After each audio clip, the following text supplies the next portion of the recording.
All right, boys. Today we have the Sloth If. All right, doing another what if, man. Sloth If this time. This might take a while. This might be, this might be a longer one. I'm pretty sure this is 4 parts, by the way. This is 4 parts. Part 1 is 17 minutes. Part 2 is 14. Okay, yeah, this might take a little bit. So let's get into it, man. Let's see what Echidnut got for us today, man. Yeah, we're going back to episode 18.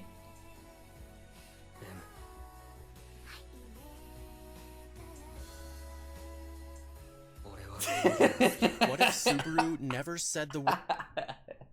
I'm sorry. I'm sorry. I'm just laughing because, like, in that line, bro, it was GG's. Like, dude, every Rem lover, every, dude, the fucking,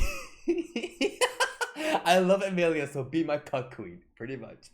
Yo, the entire fandom was, bro, the entire fandom was divided after this, bro. It was GG's. After this line, it's over. Yeah, this one line is some irreversible damage back in the day. Yeah, I just know that, like, listen, I don't know, like, whoever, like, if, like, any of y'all were, like, exactly there when that shit would happen, bro, but, like, I could just, like, probably, like, imagine, like, how crazy that was, huh? Yo, that is crazy. But, like, we know that, like, but, like, now we know, bro. It turned out very well. Words, I love Amelia. What if he chose Rem instead and ran away with her, leaving everything else behind? Yeah. In the Sloth If story, Rem and Subaru run away together and live happily ever after. But in order to achieve this happy ending, Subaru had to sacrifice everyone else. Oh, man. Throughout the story of ReZero, Subaru is repeatedly tested, often being forced to choose between a specific sin and a specific virtue. Yes. In episode 18, Subaru faces the dilemma of sloth versus diligence. As we saw, Subaru ends up choosing diligence in the end and actually faces his problems instead of hiding from them. In the Sloth If, this doesn't happen. Subaru chooses the easy way out and runs away with Rem, abandoning everyone he was supposed to save. The Sloth... Oh, what was that? Q&A? Q&A shit? Question, if you go on the Rem route, what happens to Amelia time? Bad end. Yeah, so this time... Okay, I think it's like... So, Subaru's happy. Whoop-de-doo. Rem is happy. Whoop-de-doo. But everyone is fucking dead. Everyone else is fucking dead. Like everyone is just, it's just GG's. Slime at Petokis, I think. This is literally the worst version of Rem because she can't even stop herself from running away with Subaru. True. That's true, yeah. Like, this is like... It's just like... You could say, like, oh, it's good, it's happy, but it's like, everyone else died, bro. You know? Everyone else fucking died. So it's like, damn. The Sloth If story is much, much longer than all the others combined, so I'm gonna have to split it up into multiple parts. Oh my fucking... Prologue? The death anniversary?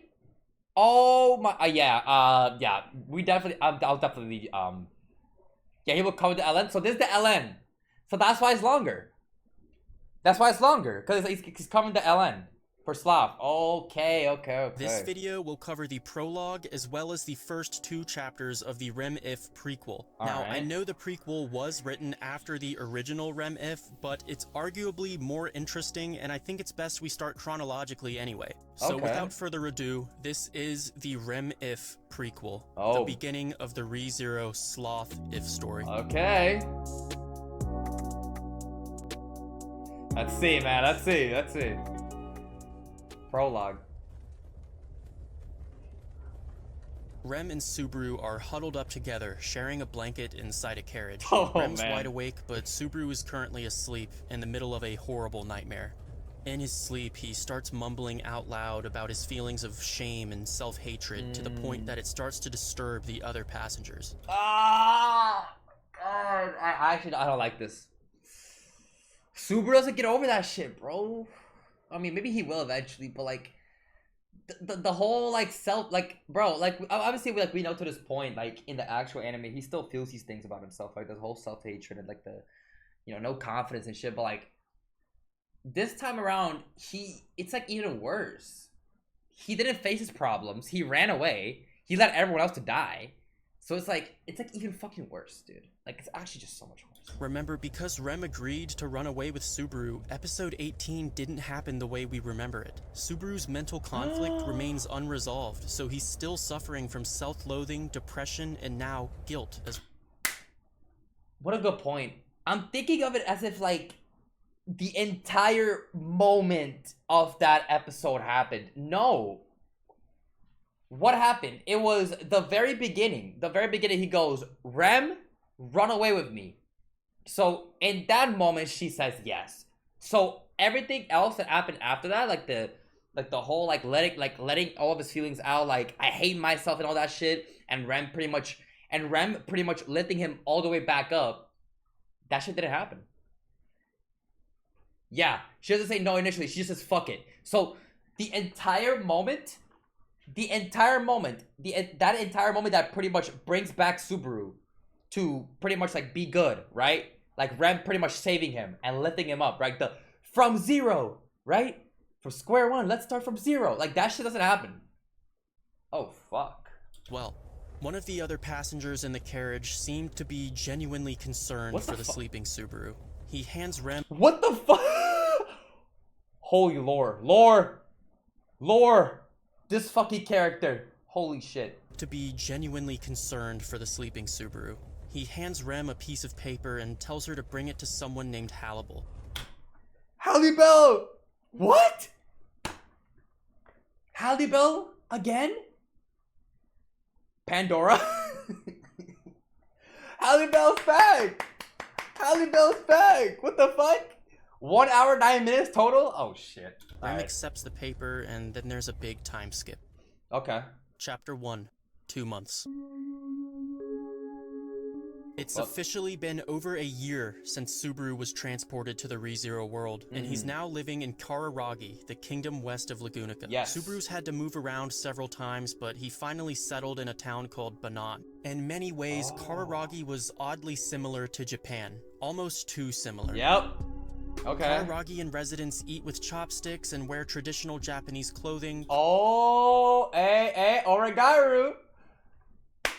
W Oregaru. Japanese clothing, Kararagi's buildings resemble early Japanese architecture, and the Kararagi accent sounds exactly like the Kansai dialect. Yeah. So somehow, Japanese culture had infiltrated its way into Kararagi. Was this just a coincidence? I personally don't think so, and neither does Subaru.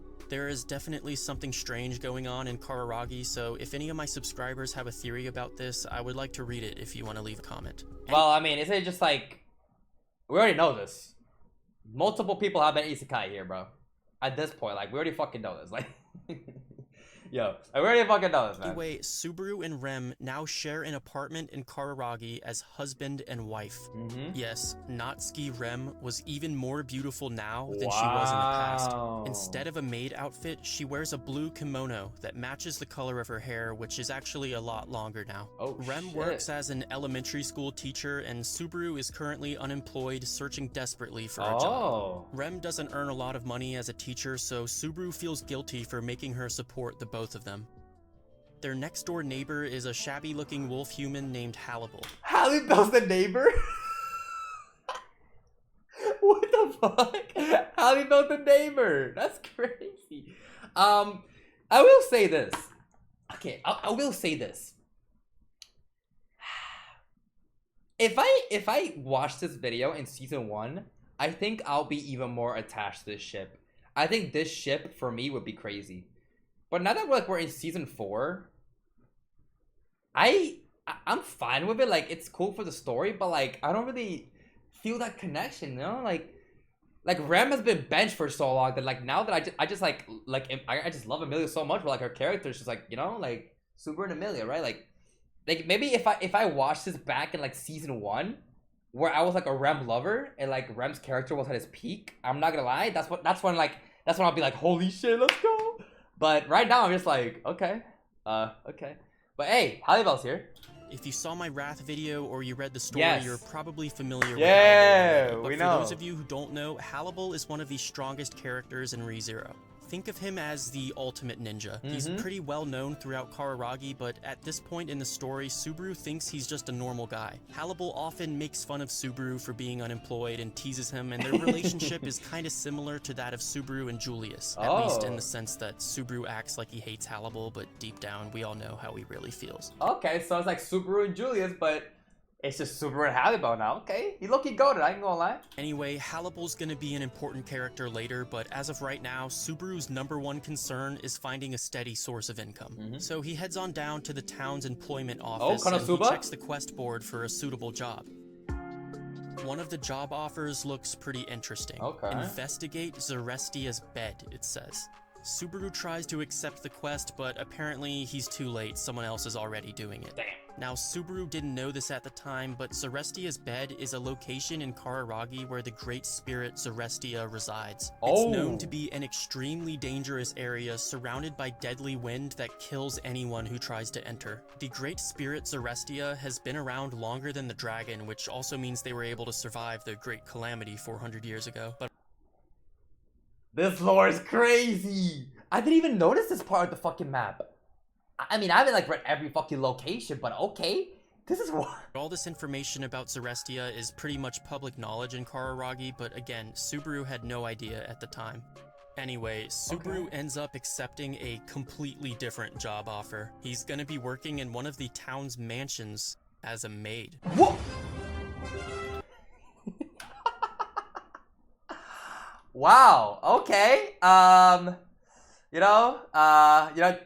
ask why I'm rewinding. All right, just have to take a look at this again. Okay. Need to screenshot. Yeah, you have to go back real quick. Yeah, so Rem teases him a little bit when she finds out, but ultimately Subaru's just happy that he finally has a real job. His first day of work is in 2 days from now, so Rem tells him he better go to sleep early tomorrow. Okay. But tonight, the two of them can stay up as long as they want. Yeah, Rem likes making little sex jokes, but the best part about it is actually that she isn't joking. You know what? Maybe this what if is so bad. You know, maybe I do like this what if. You know, maybe this what if is pretty good, huh? Rem and Subaru are sex freaks in this if. You know what? Yo, you know what? Listen. You know what? Okay. I'll say this. If we're talking shit like this, Rem is obviously gonna be better, right? Because like Emilia has no idea how this shit works, right? Emilia's like, oh, if we kiss, we get pregnant. Yo, Rem's like, hey, let's actually do this. All right, let's actually do this shit. Oh, you think I'm joking? Nope, I'm not joking. Okay. At all. 2 days later, Subaru starts his first day of work and immediately gets harassed by all the other maids, which are mostly middle-aged women. Subaru eventually complains to the mansion owner that his ass has been smacked close to 1,000 times. My butt has been touched close to 1,000 times. Chat, we all slap at Subaru's ass in the maid outfit? Yeah? All of us, right? Yeah, I know y'all agree. I know. But the mansion owner tells him it's probably just because he has a nice ass. And that's how the first chapter ends. Dude. Chapter 2. It's fun. 3 months. After a while, Subaru started getting used to his new job. Eventually, the sexual harassment started to die down too, and Subaru was recognized as a hard worker by the other employees. One day, Rem surprise visited Subaru at the mansion while he was working, and afterwards she waited for him outside so that the two of them could walk home together. Kararagi was beautiful at night, and Rem looked gorgeous with the moonlight reflecting off her kimono. But about halfway through their walk, the world itself suddenly fell unnaturally silent. At the same time, Rem and Subaru both realized that something was wrong. Subaru held his breath as he looked across the street and saw a black shadow standing there. It was a bit taller than Rem, but shorter than Subaru, and he could tell by its figure that it was a thin, delicate woman. Her hair was white, but her clothes were as black as the night sky. It was rather common to see prostitutes at night in Kararagi, but something about this woman was different.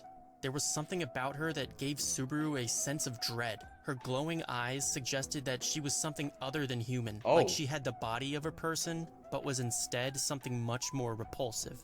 As Subaru looks at the woman's eyes, he feels a sense of violence and hostility directed towards him, and then realizes he can't move at all. Frozen in fear, he forgets how to breathe and starts losing consciousness. Oh shit. The overwhelming presence increased its pressure to the point that it practically burnt Subaru's skin, and the atmosphere was filled with a strong sense of murderous intent. But Subaru just stood there, frozen. It was as if all the courage was drained from his soul. There was nothing he could do besides hope that Rem would protect him. Damn. Die, the woman says, as an invisible gust of wind flies towards the unmoving Subaru. Rem grabs him and jumps away from the attack, which vaporizes the area he was standing in. Rem was still a competent fighter, but she was no match for this opponent, especially with Subaru in her arms. Also, the kimono she wore limited her agility quite a bit, so she knew she wouldn't be able to keep dodging the wind attacks for much longer. The white-haired woman continues repeating the word die over and over while blasting deadly gusts of wind at Subaru. Strangely enough, she wasn't aiming for Rem at all. If Subaru could just dodge the attacks on his own, Rem could possibly try to fight the woman or at least distract her for long enough for Subaru to escape, but Subaru couldn't move, so Rem had no choice but to carry him. Damn. However, there was nowhere for them to run, so Rem understood that they would both soon be dead. She decides that she's gonna sacrifice herself first, because that way Subaru could at least survive a couple seconds longer. It wasn't the happy ending she wanted, but it was all she could do. But the gust of wind that was meant to kill Rem was suddenly blocked by the sound of steel. That's enough. Halibel. Dude. Halibel is something else. Holy shit. The GOAT. I'm not gonna lie, he's goated. Yo, LN readers, bro. I can see why y'all there you go. Like, yeah, I don't know what the fuck. I don't know why I could. Yeah, I forgot that Halibel is here, bro. He hides in the shadows, bro. I completely forgot. You know what'd been crazy? Yo, what the fuck would have happened if Subaru dies there? Does he just go all the way back? Yo, that's annoying. Halibel says, appearing out of nowhere. The powerful wind attack was reduced to nothing by just a small knife being thrown by Halibel. Subaru was shocked after seeing what just happened. Remember, he thought Halibel was just a normal guy before this. He also couldn't comprehend why Halibel was even saving them in the first place. Anyway, Halibel casually starts walking towards the woman, effortlessly blocking her attacks while she continues repeating the word die. Eventually, Halibel asks her the question, which me would you like to be killed by? And then splits into 4 different clones of himself. Each Halibel clone starts making jokes and basically just acting like the original. But the cool part about this ability is that these aren't fakes or decoys or anything, they're actually identical copies of the real Halibel. So he didn't divide his body into fourths, but instead he literally became 4 people. So basically, Halibel's power just quadrupled. Seeing this, the woman jumps to the roof of the building next to her, trying to retreat. 3 of the Halibels throw knives at her, and she manages to block 2 of them, but the 3rd pierces through her thin back. She lets out a slight groan and then disappears off into the darkness. Halibel appeared to be satisfied with the outcome when suddenly Rem collapses into Subaru's arms. She was unconscious, but still breathing. Still, Subaru was worried that she might have been cursed or something, so he carries her back to the apartment while Halibel searches the town for a healer. Wow, that is fucking wild. Dude, Halibel's ability, he can literally, he doesn't just like, it's not like Tien from Dragon Ball where he like divides himself and like the power level like goes down. It's literally 4 of him. Like it's literally 4 of him. Like he literally like is 4 Halibels. Dude, that's fucking broken. Like he's already strong, dude. Like imagine 4 of him. Yeah, 2 months in and we already almost died. Yeah. Yo, struggles with Kararagi after all. Yeah, that is. We better see him soon. Yo, Trove. Yeah, we'll see him in I'll see y'all never, bro. 1 year and 2 months, bro. Yeah, 1 year and 2 months. Yeah. Yeah, see y'all never, bro. Yo, when he gets animated, yeah, just let me know, bro. I'll see y'all never, man. I'll see y'all never. Eventually, Subaru arrives Oh, at the man. apartment with Rem in his arms. It's all my fault, he thinks to himself as he waits helplessly, begging Rem's unconscious body to wake up. After a couple minutes go by, the door opens, except it isn't Hannibal. In walks the same white-haired woman from before, except this time the evil, murderous aura wasn't there and the woman wore a white kimono instead of a black one. Subaru looks at her and stiffens up when he realizes who she is. "Hello? What's wrong with you? Why are you ignoring me?" the woman says. She didn't seem nearly as dangerous as before, but Subaru knew he had to protect Rem, so he grabs a bucket of water and throws it on the woman. He knew he couldn't damage her on his own, so his plan was to just distract her until Hannibal arrived. Subaru charges at the woman, trying to grab her around the waist and use one of his wrestling moves, but she blocks him and knocks him to the floor, telling him, "Just because I'm cute doesn't mean you get to hug me." Subaru's not giving up yet, though. Again and again, he gets up and charges at the woman, who continues knocking him to the floor until eventually his face is broken and his entire body's covered in blood. He knew what death felt like, so he could tell he was getting closer and closer. Regardless, he couldn't let her kill Rem no matter what. After the woman throws him across the room one last time, Subaru is finally too weak to get back up. But the woman doesn't kill Rem.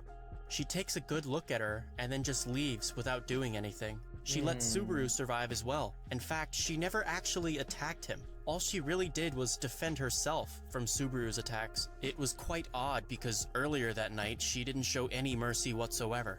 So it seems like it's two different people. Sisters? They sisters? I don't know. Like maybe twin sisters or some shit? Two different people, bruh? It's obviously not the same one. They have different outfits. Bro, like the fucking Ryuzu shit, bro. Like the fucking Ryuzu shit, bro. You know what I mean? Sisters personality disorder? Yeah, it's either sisters or personality disorder. Bro, stop with this. Yo, we're not doing this Ryuzu shit again, bro. Chill. Different clothes. Subaru passes out and wakes up a while later. Hannibal's there now with a healer who's currently healing Subaru. Subaru immediately asks him about Rem. Is it a curse? Is she gonna die? What's wrong with her? Etc, etc. The healer replies by telling Subaru he's got good news and better news. The good news is that Rem isn't cursed or anything like that, she just passed out from exhaustion, so she'll be awake whenever her body's gotten enough rest. That was the good news.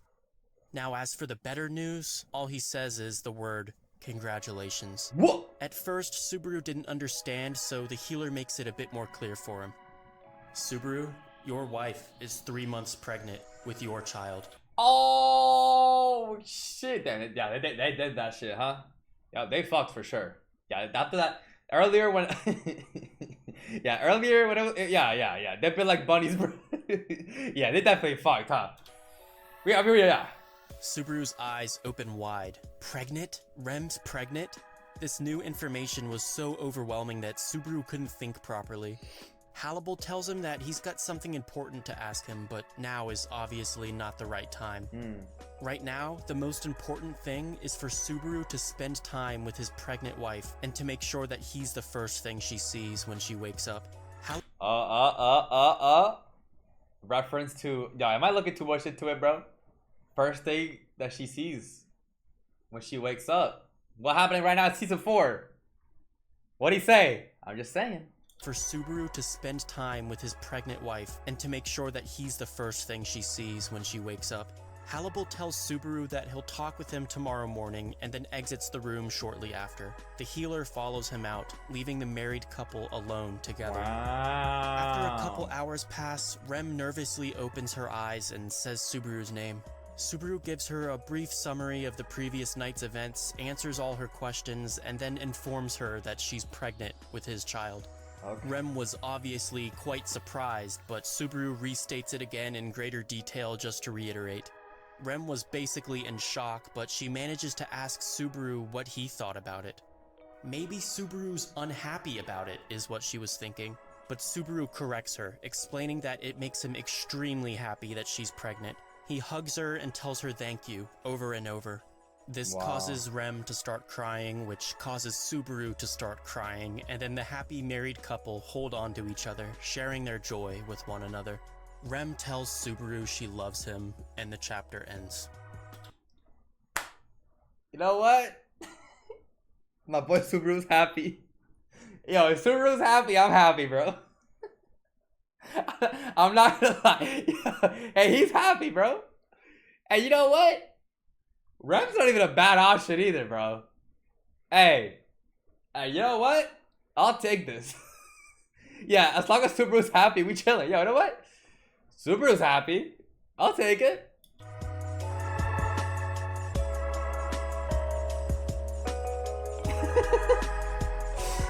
Now, the next chapter has the same title as this one, so if you didn't get it, the chapter titles are a reference to how long Rem has been pregnant.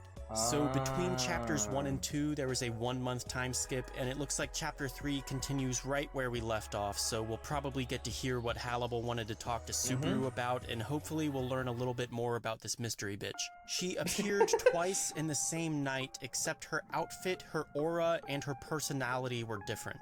The first time we saw her, she didn't say anything except die, but the second time she's almost got the attitude of a tsundere and she wasn't even trying to kill anyone. So what's going on here? Are there twin sisters? Are they split personalities? Maybe she's just bipolar? Let me know what you guys think is going on. Also, I've probably made it a bit obvious by now, but let me know if you know who she is. All theories are welcome in the comment section below.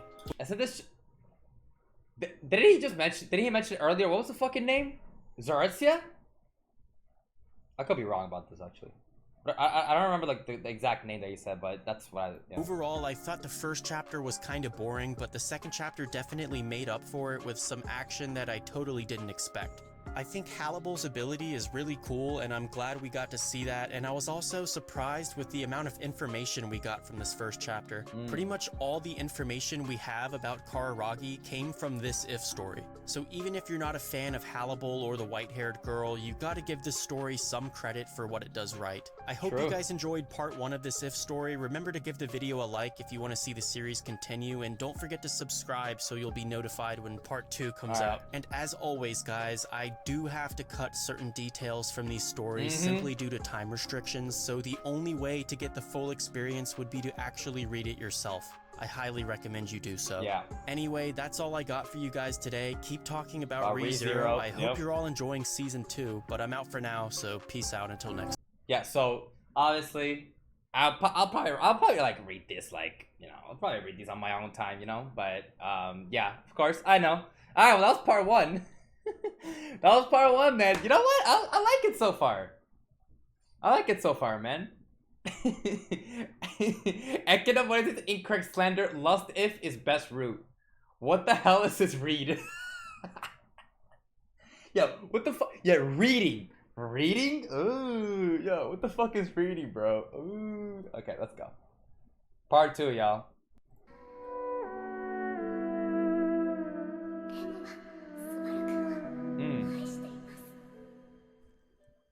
Welcome back, ReZero fans, to the Sloth If story, also known as the Rem If story. Last video was part 1 where we covered the first 2 chapters of the Rem If prequel, so if you haven't seen that video yet, you can find a link to it in this video's description. This video is part 2 of the series, and we will be covering chapter 3, but before I begin the summary, let's go ahead and do a quick recap of everything that's happened thus far. Little recap? Okay, sure. Rem and Subaru ran away together and got married, leaving Emilia behind to die. Now, as a lot of you pointed out in the previous video, when Emilia dies, Puck is supposed to try to destroy the world. But obviously, the world hasn't ended in this If story, so we can only assume that someone in Lagunica was powerful enough to kill Puck. However, it is highly likely that thousands of innocent people were frozen to death in the process. Yep, we already know. Reinhardt pulled up. Yep, we saw the trial. Reinhardt probably pulled up and said, "Alright, bitch," and just fucking killed him probably. So, yeah, yeah. Well, that was Emilia dies. Where's the disaster? Chill story. Yeah, Reinhardt one shot him. Yeah, for sure. Reinhardt probably just pulled up and killed him. Yeah.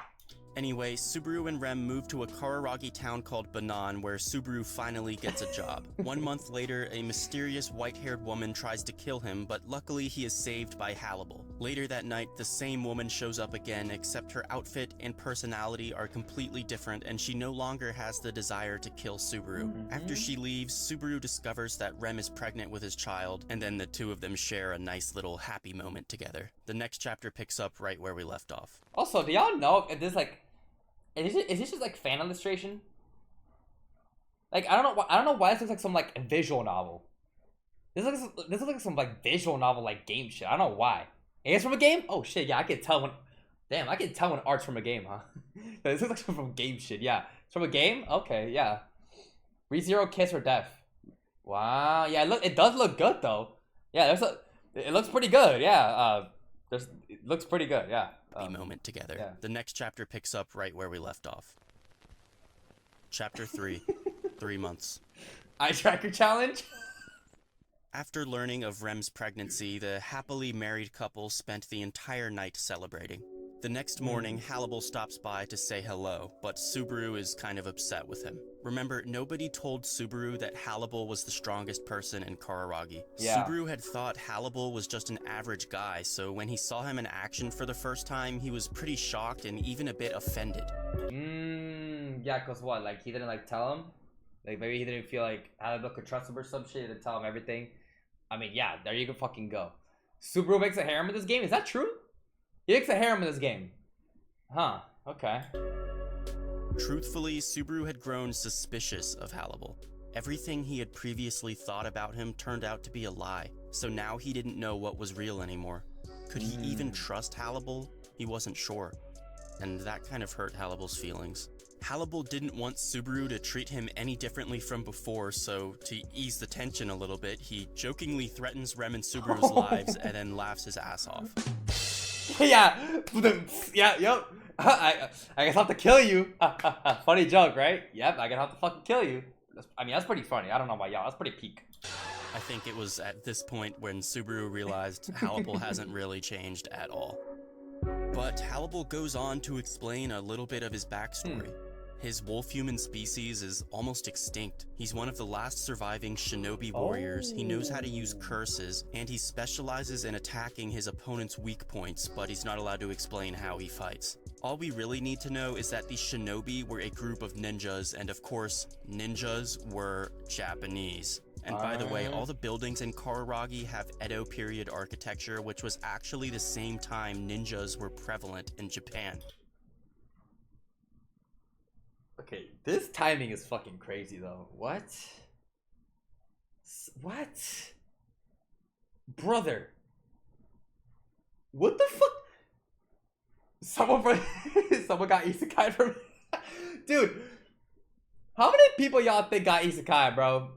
Cause like, we know like 3, right? So it's like, bro, how many people truly got isekai, man? You. Huh. Sloth IF gives so much love to this country. I love it. Yeah, man, like Sloth IF is really giving Kararagi here like some really good lore stuff, bro. 400 years ago, yeah. 400 years ago, huh? Crazy. So once again, guys, Japanese culture has heavily influenced Kararagi Classic. for some reason.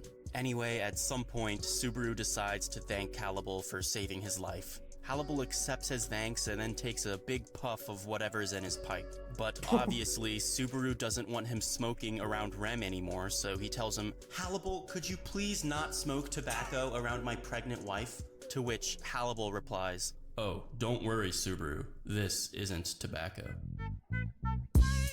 What the fuck is it then? Apparently, Hannibal has to smoke medicinal herbs constantly throughout the day in order to stay alive. Well, oh, it's just okay. It's just medicine, guys. Also, I also made a pause because I want to take a look at the background here.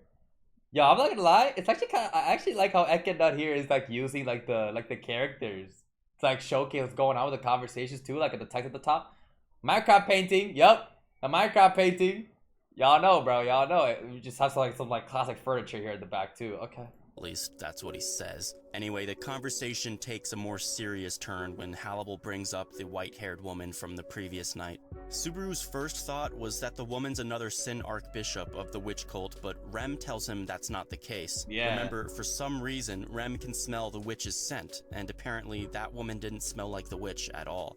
In fact, Hannibal couldn't smell her either, which is odd because as a wolf human, his nose is supposed to be very reliable. Now, they have no idea when the woman will attack again, so Subaru decides to take a day off from work and spend the day inside the apartment protecting Rem. Okay. But there's a problem. It's not like Subaru can just call in sick, so he actually has to physically go and tell his boss that he's taking the day off. Bruh. And guess who he runs into on his way there? Why are you staring at me? The white-haired woman says. It was broad daylight, so Subaru could finally see her face clearly. Her face was definitely too beautiful to be human. She looked out of place in public, almost like she instead belonged inside a picture painted by God himself. Okay, Jesus Christ. Okay, super. Fucking hell. This is like some Pandora glaze, bro. It's like the Pandora glaze, bro. Holy glaze. Yo, this is like some Pandora shit, bro. The woman sighs and says, well, whatever. I guess we can talk on our way to your apartment. Subaru's initial response was to resist, but he quickly realized he couldn't stop her even if he tried to. Okay. She could kill him at any moment if she wanted to, so he really had no choice but to comply. Right? As the two of them walk together back to the apartment, the woman starts humming a song out loud. For a second, she didn't seem dangerous at all, but Subaru wasn't gonna let his guard down just yet. They eventually arrive back at the apartment where they find Hannibal and Rem. Hannibal immediately tries to flirt with the woman, but she rejects him and calls him a mutt. Rem invites everyone inside to talk and offers to make some tea. Rem's politeness appeared to put the woman in a better mood, so she introduces herself. For now, you can just call me Tia. Tia? Also, I gotta point it out. Was this here? Was this here? No, this is not here. Why is Fetcher? That was not there. She says. Tia explains that she doesn't want to kill anyone for the time being, so long as they simply return what they've stolen from her. Okay. As she says this, she looks directly at Rem. Respond carefully, she says. Yes is the only answer I want to hear. Oh. Rem, give me back my light ball. What? A strong blade of wind blew past Rem and lacerated the wall behind her. But Rem was much more confused than she was intimidated. She definitely didn't steal anything from Tia, nor did she know what a light ball even was. But Tia wasn't satisfied with Rem's confused response. I warned you, she says, Yo, as chill. another gust of wind ravages the apartment, showering the walls with cuts and gashes. Yo, chill the fuck out, man. You just ruined the Minecraft painting, man. Yo, she's crashing the fuck out right now. Luckily, none of them hit Rem because if they had, she would have been split in half. Also, for some reason, Hannibal stood in the corner watching silently. The previous night, he had protected Rem and Subaru and actually fought the woman, but now he was just standing there, perfectly calm. Tia asks Rem the question one last time. Where is my light ball? But Rem still has no idea what she's talking about. Tia's anger finally explodes and the terrifying wind magic devastates the entire room. Bro. Yo, the fucking crib, man. Yo, what the fuck? God damn, Tia. Yo, we do not have money for this shit, bro. Damn, we're already struggling, bro. God damn. Chill the fuck out. Also, yeah, Hallibell. Y'all think Hallibell's not getting involved until, like... No, why the fuck is he not getting involved? What? Is it because, like, he'll only get involved when he truly senses, like, they're gonna die or some shit? Like, they're in danger? Because, like, I don't know. Yeah, bro is just staying... He's just aura farming. Like, right now, he's pulling a Piccolo right now. Like, he's just there. He's just chilling, bro. The walls, the door, the furniture, and the floor were all obliterated by Tia's destruction. Bruh. However, Subaru, Rem, and Hannibal themselves remained unharmed. The blades of wind flying randomly around the room had somehow avoided them. It was almost like the attacks weren't actually random and Tia was controlling them manually so that they wouldn't hurt anyone. And there we go. Bro, how strong is Hallibell, bro? Because, like, that means that the reason that Hallibell just stood there is because he knew that was going to happen, or he felt like that was going to happen. That's crazy. That's probably why Hallibell just stood there, huh? Still fucked up the crib? True. The fucking crib is cooked? Yo, so you're paying for this, right? She's paying for this, right? as if she was just trying to scare them. Subaru picks up on this and accuses Tia of bluffing. In response, Tia finally gives up and lets out a sigh and starts pouting.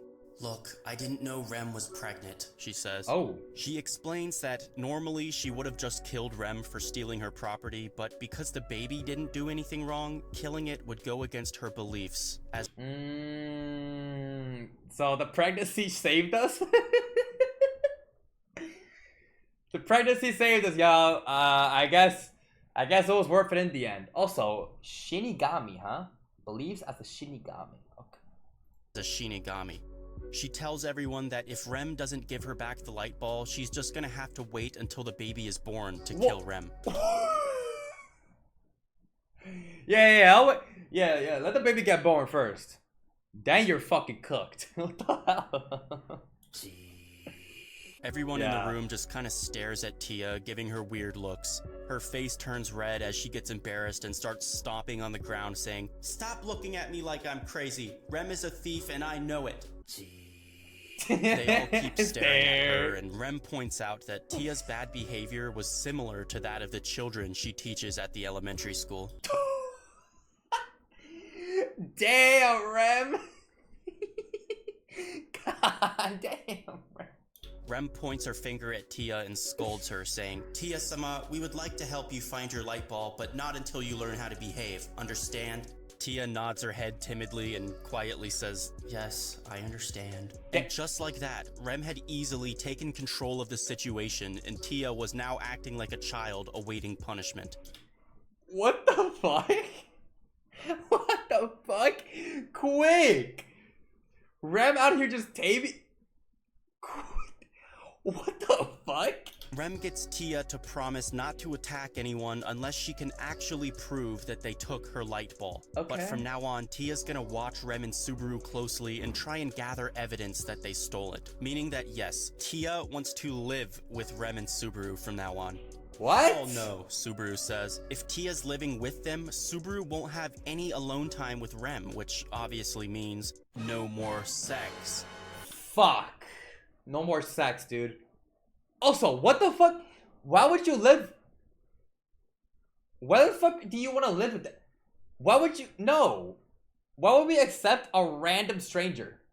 Subaru, shut this shit down right now, bro. Now, as we know, Subaru absolutely has to fuck Rem every night or else their marriage might suffer, so there's no way Tia can live in the same apartment as them. They decide to move to the empty apartment next door and give Tia their old one. Plus, Tia basically ruined the old apartment with wind magic anyway, so it's not like they wanted to live there anymore, nor did they want to pay for the damages. Okay. As they explain this to her, Tia was taken aback at how forceful they were. Earlier, she felt like she held all the power in the situation, but quickly lost her initiative, ended up submitting to Rem's motherly scolding, and now she's agreeing to pay for an apartment she destroyed only minutes earlier.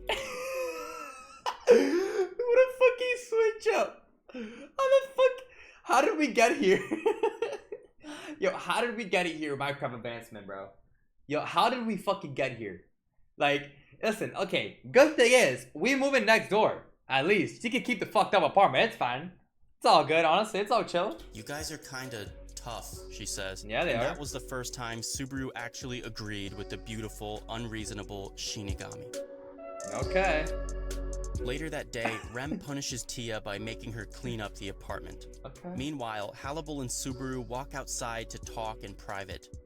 Now that they were finally alone, Hallible admits that the reason he didn't protect them earlier was because, as a shinobi, he's able to read people's emotions flawlessly, and apparently Tia didn't show any signs of hostility even as she was destroying the apartment. There we go. There we go. See, he can sense that shit. I told y'all. Yeah, he can sense that shit. That's why he just stood there. Yeah, I can fucking tell. What's up, Suni? How you doing, bro?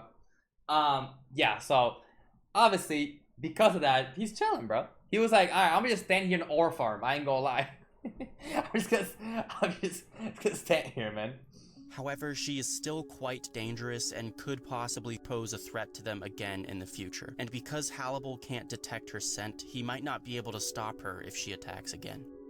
So remember last chapter, Hannibal told Subaru he had something important to ask him. Yeah? Suddenly the air around Hannibal grew colder as he Whoa. asks Subaru the question, Whoa. do you want me to get rid of her? Subaru took a while to answer, but ultimately decides to let her live.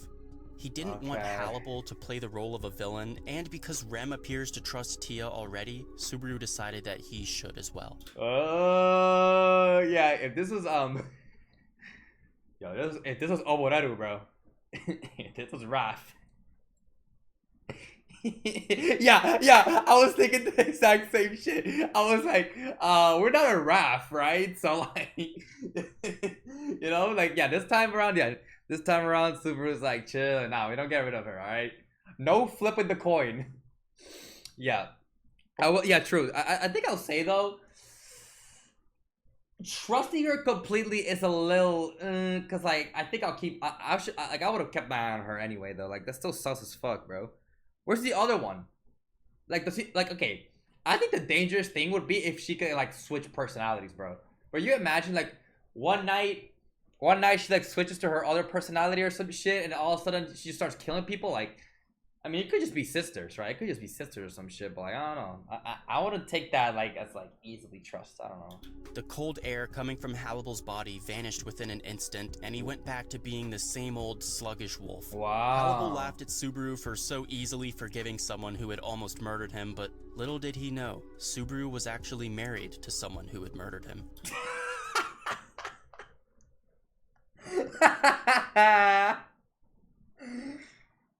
I don't know why, you know, this entire time, it's like one of those things where like I kind of just forget that shit happens, huh? Or like it's happened. Like sometimes I be forgetting like, yo, Rem literally killed this guy multiple, like tortured him for hours. By the way, yeah. I remember y'all told me back in season 1 reactions, bro. Y'all literally told me like in the actual material, yeah. Yeah, looky. Yo, I'd be forgetting this that Red just like, literally killed him, bro. Like, I don't know why. It's such like a. It's not supposed to be like a minute detail, bro. It's not supposed to be a little detail. That's such a. That should be like the elephant in the fucking room. But like, I just forget about it. Episode 18 makes you forget the REM files. Is that what you meant? Files, not flies? Files? Yeah. The REM files, yeah. I'm not gonna lie, it's just. I mean, true. Everyone's trying to kill him except Emilia, Otto. Does that mean that Emilia and Otto are best girls? Patrash, Petra, Federica. I mean, a lot of people haven't killed him or trying to kill him. You know what I mean? Like, no. Yeah, you know? But like, that's crazy. Rem and Ram, actually. Rem and Ram, by the way. Both of them. Oh my god, I low-key forgot. I keep like I keep forgetting about that shit. I'm not gonna lie. Oh wait, Otto did kill, but like wasn't Otto influenced by the white whale? You know what I mean? Like technically Otto like tried to like communicate with the white whale or some shit, and because of that he like, you know, went crazy, right? So like I don't know. Was it really Otto? Was it really Otto? I don't know. But Lai has to try to kill Subaru. Yeah, I wonder fucking why. Exactly, see? Yeah, exactly. I do remember that. It was because of the white whale sound. Yeah, I remember it being like the... I remember like the white whale being the big part of that shit, so, you know, yeah. Rem was in full control. Yeah, Rem was in full control. It's okay, guys. She a baddie and they're married now, so I mean, it's all good in the end, right? Capella. Remember her intent was only to harm him. See, but like, we're not just talking about murder. We can also count torture, okay? We're counting torture, okay? Yeah, but she didn't kill him. Well, she still fucking, you know, made him feel pain, okay? Like, you know? Pandora didn't harm him. Best girl. Yeah, well, no, I mentioned Petra, yeah. Sluggish wolf. Hannibal laughed at Subaru for so easily forgiving someone who had almost murdered him, but little did he know. Priscilla? Right? You know? All the baddies, you know what I'm saying? Subaru was actually married to someone who had murdered him. Rem walks outside with Tia and tells Subaru and Hannibal to come inside and help pick out some clothes for Tia to wear. Subaru and Hannibal head back inside, and the chapter ends. Okay. Now, the next chapter is titled 6 months, so there's going to be a 3-month time skip, and I'm excited to see how Tia's adapted to living next door to Rem and Subaru. I thought this chapter was pretty good. It was mostly dialogue, but I was definitely entertained. We got some more information about Hannibal, which is always good, and we finally learned the name of the white-haired girl. Yes. Tia is what she's going by at the moment, which I believe is a nickname for Zarestia. I mean, Yeah. we know Zarestia is a great spirit that uses wind magic and lives in Kararagi, and this woman fits that description perfectly. There we go. Yeah, I was right. Woo. I mean, it was kind of obvious, though. Yeah, Celestia. All right. A lot of my subscribers thought that she was a zombie Amelia or something, but I feel like Subaru would have at least recognized her if that was the case. Plus, if she's a great spirit, that would also explain why she's so incredibly powerful. However, this mystery is far from solved. Even if she is the great spirit Zarestia, why is there 2 of her? A detail I didn't mention in this summary was, throughout this whole chapter, Tia made references to beating up Subaru in the apartment the night before, but she never mentioned trying to kill him in the street earlier that same night. So we can assume she either doesn't have memory of that, or it was someone else. It's either... Yeah, it's probably either both, huh? Someone else, or she forgets that shit. I think it's scarier that she doesn't forget. Alright, that she... Okay, if she actually forgets that shit, I think that's scarier. If it's another person, that's interesting to think, because it's like... Technically, she's just a great spirit, like one person, right? Like, why would there be 2, huh? Interesting. Alright. Another interesting detail was when she called herself a Shinigami. Is she actually a Shinigami, or is it just a cool title she gave herself? Let me know what you guys think. And lastly, there's also this light ball we've been hearing about. What is the light ball, and why is it so important to her, and why is she so convinced that Rem is the one who stole it? I personally think Rem is definitely innocent. I highly doubt she stole the light ball, but that raises the question, who did? Yeah. Again, guys, let me know in the comments if you have any theories, but also let me know how you felt about this chapter. We've got a lot more material to cover, so remember to like the video if you want to see this series continue, and don't forget to subscribe so you'll be notified when part 3 comes out. That's all I got for you guys today. I kept this video a little short because I wanted to get it out as fast as possible, so I hope you guys enjoyed it. I'm out for now, though. Keep talking about ReZero, and don't let the Season 2 hype die down. Peace out, guys. Yep. Alright. That's part 2. That's part 2, boys. Lie stolen for Skull. See? See what I mean? Alright. Might as well find out what the fuck that light ball shit is, huh? Yeah, it's just chill. It's just chill stuff. Like, we got some shit. Like, we are getting some interesting info, though, right? I will say, there's some lore drops in this bitch, bro. Like, Zarestia, right? Great Spirit. The fucking location on the map. Hallibell. Like, the Hallibell abilities that he has, bro. He can sense emotions. He can split himself into actually 4 Hallibells. You know what I mean? Like, I'm not gonna, we're getting some like interesting shit here. I'm not gonna lie. Like, we're still getting some lore drops that are pretty interesting. All right, let's go. Part 3.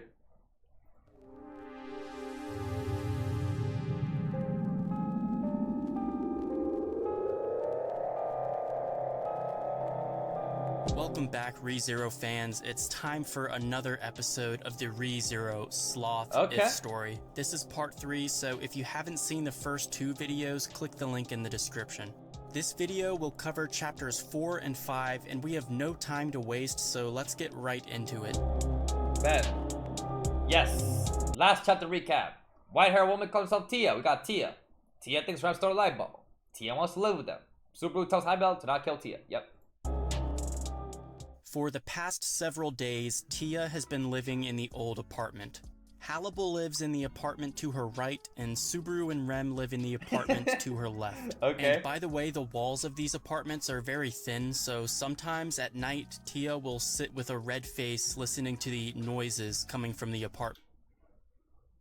Whoa. Whoa.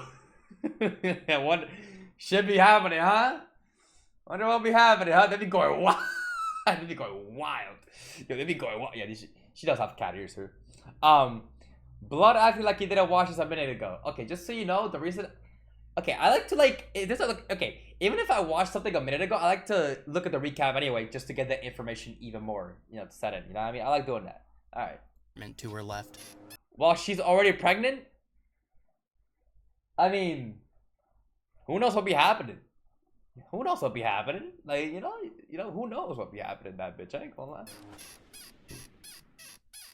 Yo! Every morning, the four of them eat breakfast together. Tia still doesn't know how to use chopsticks, so she holds one in each hand and makes a total mess every time she tries to eat. One particular morning, Tia tries to get Hannibal to find her a job.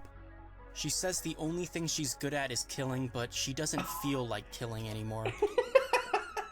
Yeah, the only thing I can do is kill, so can I get an actual real job? Interesting. They're like eating together like they're a family, like they this happy as fuck. This is a chill ass what if, bro.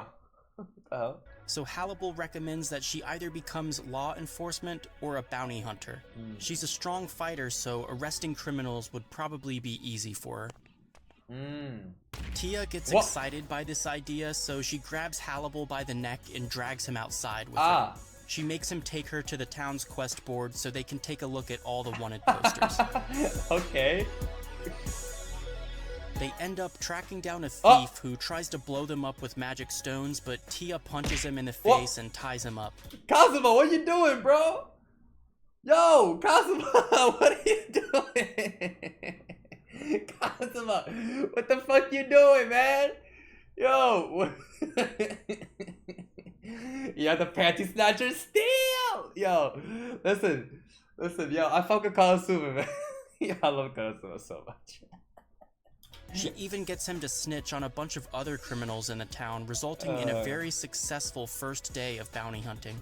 Later that evening, when Tia gets back to the apartment, she proudly displays her large bag of reward money and then tries to put her feet up on the dinner table, obviously resulting in a scolding from Rem.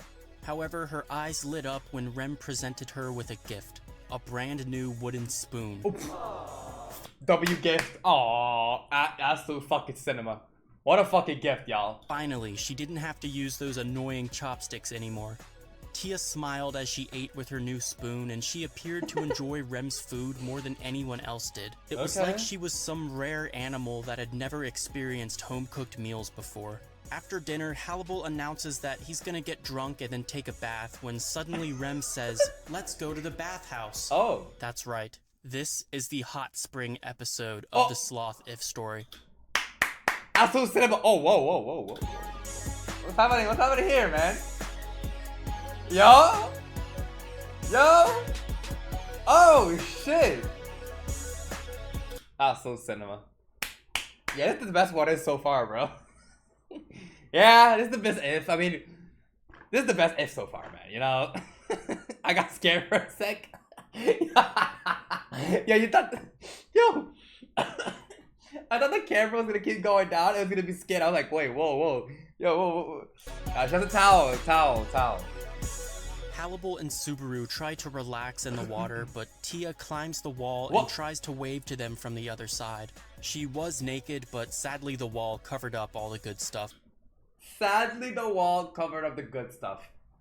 Damn it. Also, why are we in the bath with the clothes on, bro? Even in the bath, bro, has a tracksuit on. Yo, Hannibal. Yo, we gotta get some realistic PNGs in here, man. Yo, we need some actual, like, realistic PNGs in here, bro. I ain't gonna lie. Still, her wet hair and shoulders were quite charming, and Tia was honestly really attractive.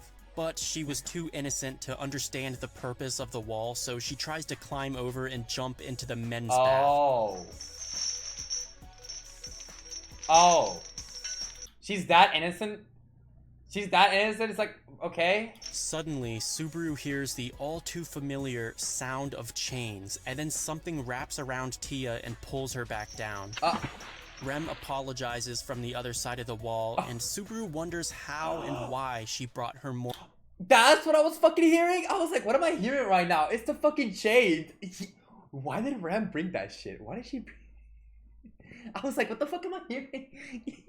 Yo, she fucking, yo, get the fuck back here, bruh. Okay. Morning Star into the bath. Why is she in a bunny suit in his thoughts? You know what? I don't know. I have no idea. Also, interesting that, it's a bunny suit. Also, why the fuck did she have that in the bath? Did she just have her weapon everywhere? I guess, hey, listen, they could be attacked. Hey, they could be attacked, bro. Bunny Girl Senpai reference, bro? Star into the bath. On their way back to the apartment, Subaru notices that Tia's been wearing a new bracelet. Apparently, Hannibal bought it for her as a gift. As the four of them walk together, Tia... Yo, is this a ship? What's going on here? What's going on here? Is this a ship, bro? Yo, is this a ship, man? Yo, I ain't gonna lie, bro. Okay, that's sweet. That's very sweet. You know, maybe friends, you know? Very sweet, very sweet. A gift. As the four of them walk together, Tia starts humming a song. The same song from last chapter, actually. Hannibal asks her what it's called, and Tia replies with the Die song. What? But other than that, it was a wonderful night, and everything was going well. The Die song? Yeah, she goes die, die, die. This is chapter 4, 6 months. Okay. The days continued flowing by like water. The four friends kept visiting the bathhouse together, and Tia kept humming her song on the journey back home. Rem has been pregnant for 6 months, and they've been neighbors with Tia for 3 months without any problems. At first they were worried, but by now it was a completely stable life. By the way, Tia thinks pregnancies last for 12 months, but nobody even bothered correcting her. She had become an irreplaceable friend to them at this point. But the truth was, Tia still wanted her light ball back, and even though she hadn't spoken of it for months, it was still in the back of her mind. But Tia had actually made the town a much safer place by arresting all the criminals and hunting down all the mob beasts. Wow. The townspeople had started to appreciate Tia, and as a way of thanking her, a mountain of gifts were left inside Tia's apartment. Yo, Tia also. Yeah, I remember her. I remember her, bro. It's like the girl from like the... Yeah, I remember her from Konosuba. A lot of Konosuba references, huh? Yo, if y'all know, bro. Y'all know, this fucking... Bro. This girl right here, bro. Bro, the physics are crazy. Like, for some reason, the animators locked the fuck in, bro. A mountain of gifts were left... Also, Iroha? Iroha again? A lot of Origari, too. Alright, I see you, Echidnut. I see you, bro. Left inside. Yeah, the Adventurer Guild girl with giant chest, yes. Does she even have a fucking name? Yeah, Adventure Guild Girl with a giant chest. Is that what she is, bro? Like, what is her fucking name? A mountain of gifts were left inside Tia's apartment. Tia got embarrassed when she saw everything. It was flowers, candy, kimonos, all sorts of stuff just for her. Later that night, the four friends had a big feast to celebrate Tia becoming a member of the town. After the feast was over, Tia fell asleep immediately.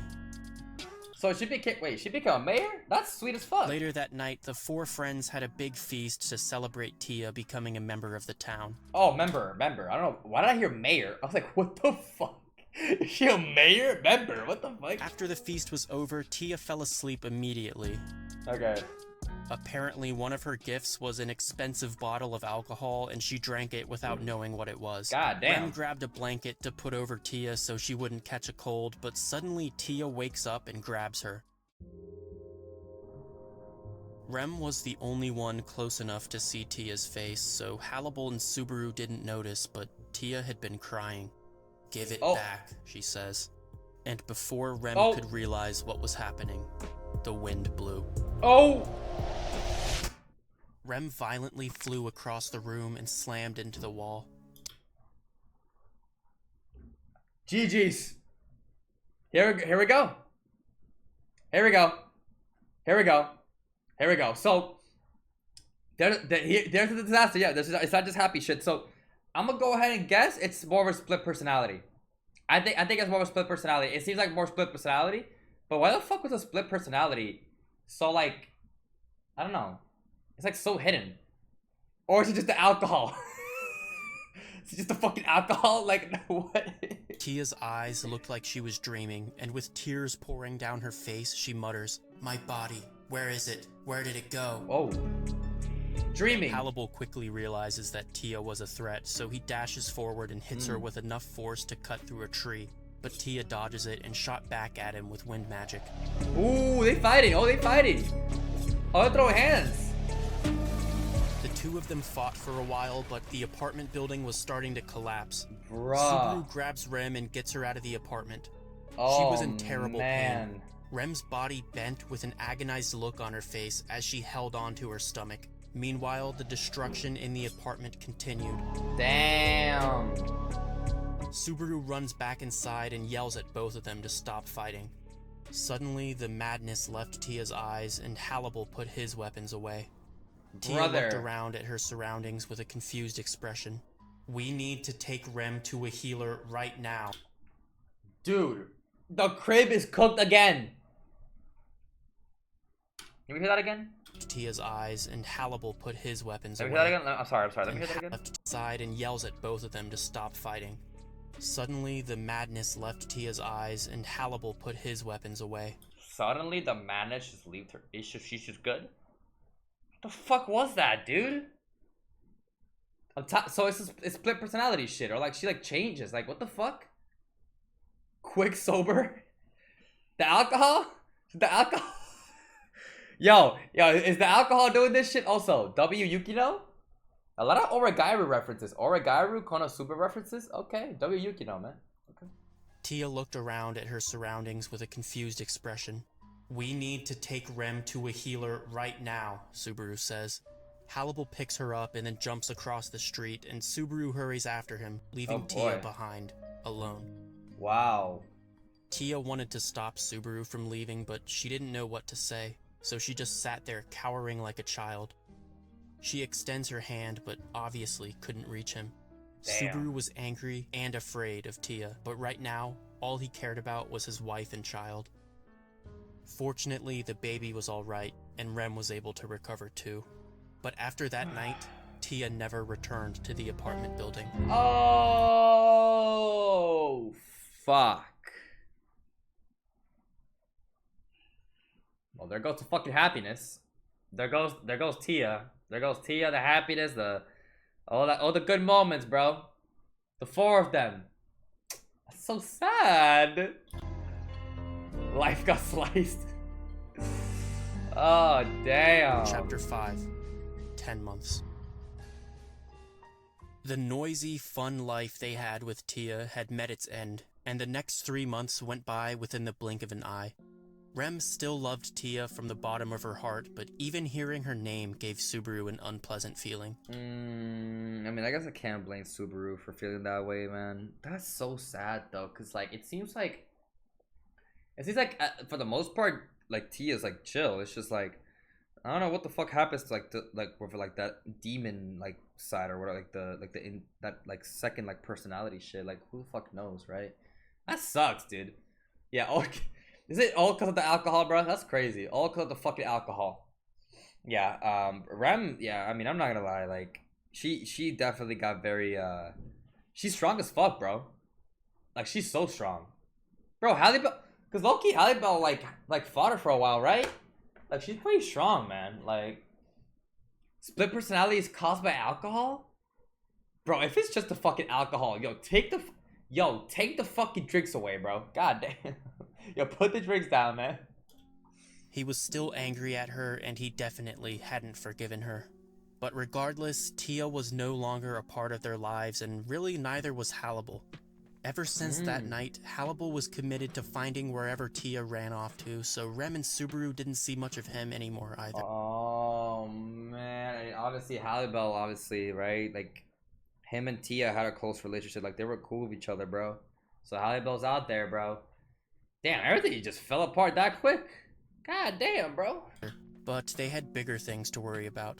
At this point, Rem's baby could be born at any moment. Yeah. One morning... What the fuck? I mean, I haven't watched Misfits of a Demon Academy, right? Is that the fucking name of it? Yeah, maybe one day we'll watch that shit, bro. All I know is that Anos is broken as fuck. That's all I know. Subaru heads out to the market to get some groceries when suddenly he sees a flash of white that reminds him of Tia's hair. Oh, fuck. He keeps chasing after it until eventually he ends up in a dark alleyway. The person he finds is definitely Tia, but something was different. Yeah, it was her clothing. The Tia Subaru remembered had a white outfit, but this time it was black. Subaru, run. Run. Get the fuck out of there, bro. Get the fuck out of there, man. Die, she says, and then a violent wind of bloodlust hits Subaru directly. Well, Oh. at least that's what should have happened. Oh. Somehow, Subaru survived the attack. Yeah, seconds before the wind was about to touch him, Tia grabbed him and flung him out of the attack's radius. Oh! That's right, Subaru was now looking at 2 different Tias. So it is 2 different. It's not split personality, it's 2 different. But it's just like the Spider-Man meme, bro. Like, what the fuck? Okay. That's split personality. What the fuck? Each wearing a different colored outfit. Oh! Final Destination Smash Bros? What y'all know about Final Destination, man? What y'all, what y'all know about Final Destination, man? This is my stage right here, bro. Don't listen, bro. Hey, if anyone plays Smash, bro, what's y'all main, bro? Yeah, I'm pretty basic, man. I'm just Mario, man. I love my Go Mario. Yo. Luigi? Okay. Subaru joins the fight too and starts throwing onions at the Black Tia. His throws were pathetic and nothing he threw actually hit the target, but after he throws a bottle of alcohol, the Black Tia stops moving. What, the alcohol? He throws the alcohol. Oh shit! Everybody stop.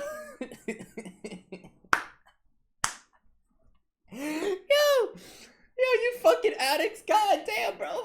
Yo, they love their alcohol, huh? What the? Yo, it's always the fucking alcohol. Oh man, Kirby main, Luigi main. Okay, I see y'all. Okay. Yo, the alcohol is crazy. The alcohol really just like drives them crazy, huh? As the scent of alcohol reaches her nose, she covers her face with her hands and lets out a groan full of pain. This should have been a victory for the white Tia, but she was affected by the alcohol as well. Apparently, Tia must have had some traumatic experience with alcohol in the past, because when she smells it, she loses the ability to function. Surprisingly, the Black Tia's face starts melting. Her body slowly falls off of itself like she was shedding her skin or something. Even the size and shape of her body was changing, as if she had been using some kind of transformation spell. What? Now guys, there is no official art for this character, and I couldn't even find any fan art, so I apologize for the lack of visuals here, but hopefully the words will be enough to help you picture her in your head. She kind of looks like Rem with brown hair? The Black Tia had transformed into a young woman that looked about 20 years old. She had dark brown hair, a pale face, and light blue eyes that were filled with hatred for Subaru. Oh man. But her most remarkable feature was the 2 glowing objects protruding from her skull. Yes, this woman was another Oni. Oni?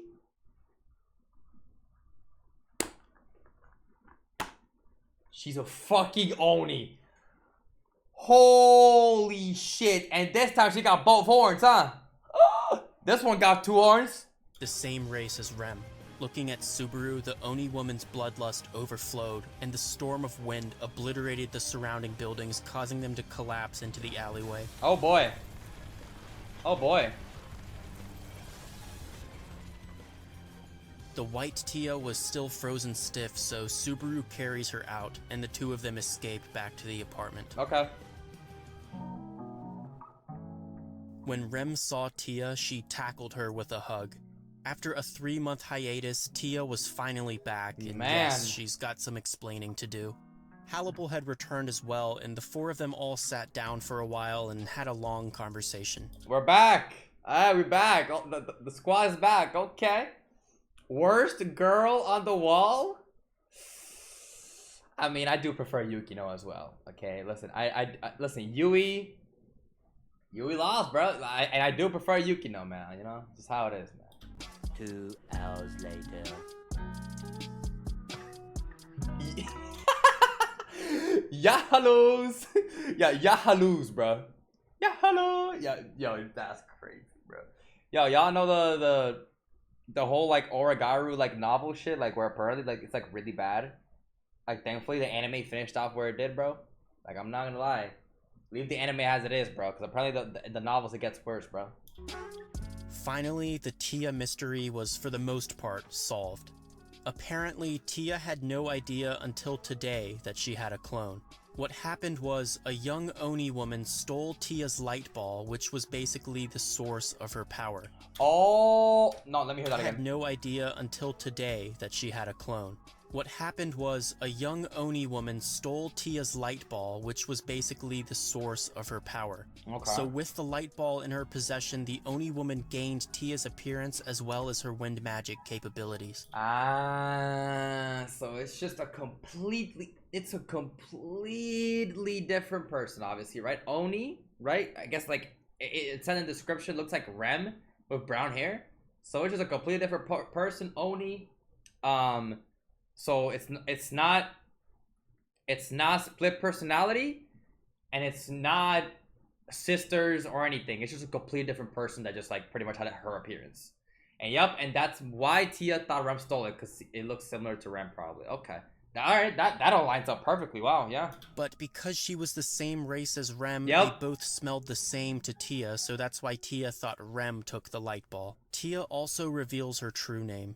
Yes, she is the Great Spirit Celestia, Yeah. also known as the Phantom Killer or the Most Beautiful Shinigami. And the light ball is actually an extremely dangerous item. While Celestia has it, she turns into a ruthless murderer like the Black Tia is. In fact, if Tia had it right now, she wouldn't be able to stop herself from killing everyone in the town, including Rem and Subaru. So whenever she finally gets it back, she's gonna have to stay far away from civilization, and she'll never get to see Rem and Subaru again.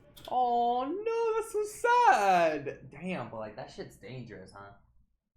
Fuck, dude, who knows how she could kill everyone in the fucking I mean, who knows how strong she actually is, huh? Like, what's her full potential with that shit? Hannibal had some new information for us as well. Apparently, the Oni woman was the one who accepted the quest to investigate Celestia's bed. However, she wasn't very interested in the actual quest, but more so the light ball itself. She wanted to use the light ball's power to fight the witch cult, because just like Ram and Rem, her village was also attacked by the witch cult when she was a child. And remember, Subaru smells like the witch, so the Oni woman must think Subaru is a witch cultist. Oh, that's why. The same shit, bro. The same shit. Just wants to kill. Obviously, right? Got cooked by the witch cult. Wants revenge. Subaru definitely smells like you know, like if it was like a witch cult and shit. So like that's why automatically she was like aggressive towards him. Okay. Which would explain why she keeps attacking him. Yeah. Anyway, Tia is ready to go off on her own to fight the Oni woman for the light ball, so she says goodbye to everyone and then flies off into the night sky. No. And yes, Rem was very sad about this because it meant she would never get to see Tia again. No, Tia! 07. 07 to Tia, bro. God damn, bro. Though, like, she wants to just keep everyone safe anyway, right? Like, it just makes sense, you know? So it's like, you know what? I respect it. At least she cares for everyone else, right? She wants to keep everyone safe. And I guess in the end, she was nice. In the end, she was nice, bro. It was actually Tia being nice, bro. Damn.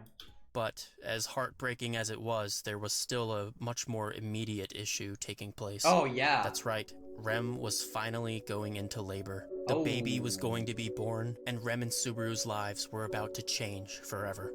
Subaru carries Rem through the streets of Kararagi, running as fast as he can, without realizing that, in a sense, he was still running away. That was kind of tough. I'm not gonna lie. Y'all replay this shit again. Rem through the streets of Kararagi, running as fast as he can, without realizing that, in a sense, he was still running away. That's so simple. Yo, I can't. Yo. What the fuck kind of cooking is this, bro? What was bro cooking while he was making this script, bro? Yo, Echidnut was fucking cooking, bro. What the fuck? Now, the next chapter is an interlude called Death Anniversary. And guys, I want to ask you how you'd like me to handle it, because in the next chapter, there will be a very brief appearance of an Arc 5 or a Season 3 character. Ooh, Cabela?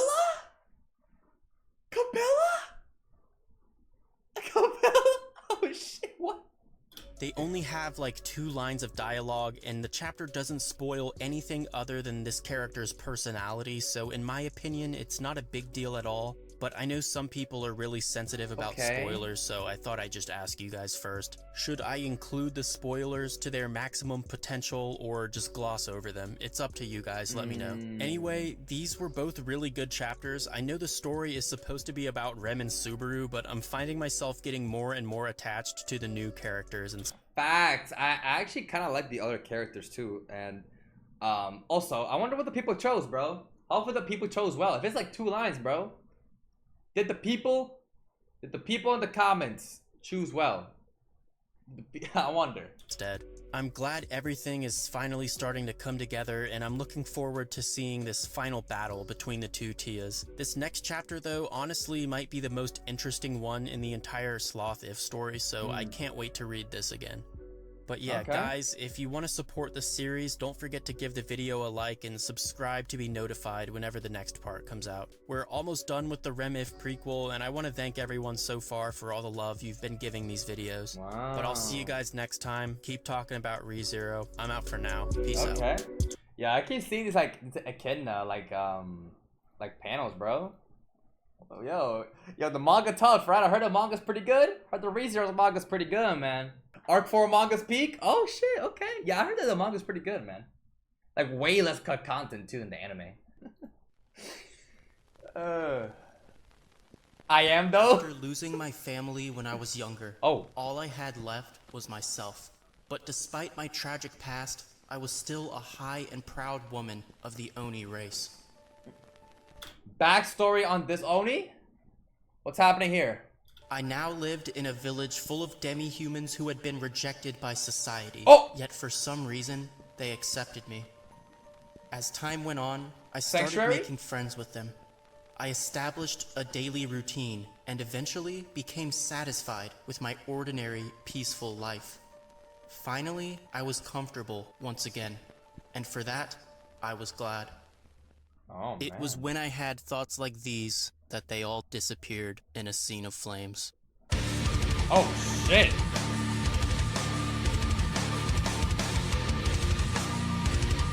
Damn. The music. Welcome back, everyone, Damn. to part 4 of the Rem If prequel. This is the final part of the series, and we will be covering the last 3 chapters, starting with the interlude, then chapter 6, and finally the epilogue. Okay. Last video, we learned that the Dark Tia is actually an Oni woman borrowing her appearance and her powers. Oh, he actually got an illustration for it this time. Okay. This interlude is actually the Oni woman's backstory, and because she hasn't been named yet, I think I'm gonna read it from her perspective to make it easier to understand. Alright, bet. Also, yo, W artist. Yo, shout out to the fucking artist, bro. Yo, shout out to the artist that actually...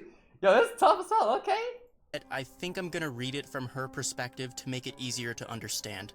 Before I begin though, I have to warn you, there is a brief appearance of a character that will also appear in Arc 5, also known as Season 3. I will be using this character's official artwork, and I'm going to include all the details that this chapter provided. That being said, I still think anime-onlys can watch this without any problems, cause the spoilers are so minuscule that you probably wouldn't have even known you got spoiled if I didn't tell you. Okay, there we go. We good. Yeah, we just watched Arc 5. Yeah. Woohoo. Don't even get the character's name. If you still want to skip them though, check the description for timestamps. We don't even get her Without name. further ado, let's begin right where we left off. Yeah, we don't even get her name. Like, what the fuck? I mean, we just see Halle Bell, which season 6 spoiler. True. Okay, we got Halle Bell here, right?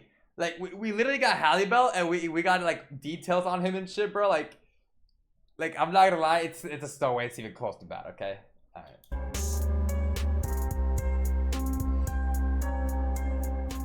The young man who taught me to grow crops, the elderly neighbors who showed me kindness, all of them burned. I was the only one who survived. The hooded figures overpowered me and laughed as my body slowly burned in the fire. As I lied there helplessly, I heard another woman's insane voice approaching me slowly. The voice was both psychotic and wicked, and it echoed inside my head. This is it! When the fuck did he mention this? Fuck, when the fuck did he mention this? He mentioned this a while ago. I swear I remember some shit like this. Tormenting me. As if I wasn't already suffering enough, the crazy woman walked up to me and poured something disgusting into my body. It creeped in through my ears and slithered around inside me, violating my body. The whole time, the crazy woman taunted me while the other witch cultists laughed. I shrieked in agony as not just my body but my soul rejected the repulsive liquid flowing through my insides. The dragon blood. The dragon blood. Oh, what the fuck? Season 2 or 3 cut content? Definitely season 3. I think it was actually season 3 because like we didn't watch Echidnut in season 2, right? So like yeah, like I remember some shit like this. Okay, yeah, the Ellen illustration is wild. Yo, the Ellen illustration is wild. Flowing through my insides. Work's all done, the crazy woman said as she walked away. But even after she left, her voice kept echoing inside my head. Oh man. Suddenly, my nose could detect the witch's scent for the first time. And there fucking is. That's the reminder right there. It's... We can assume... Like, okay. This is fucking wild. Yeah, this fucking blew my mind. I remember when this shit was like revealed, bro, this shit blew my fucking mind. That would mean that Rem has the same shit, right? Dragon blood. It's because of the dragon blood. Like... That is crazy. That's... But like, I need more specifics on that shit, cause like, how did that like happen? Like, if it's because of the dragon blood with the whole witches and be able to smell it, like, how did Rem get it? Like when? Like exactly? You know what I mean? Yeah, Rem doesn't remember TS. Like, like what?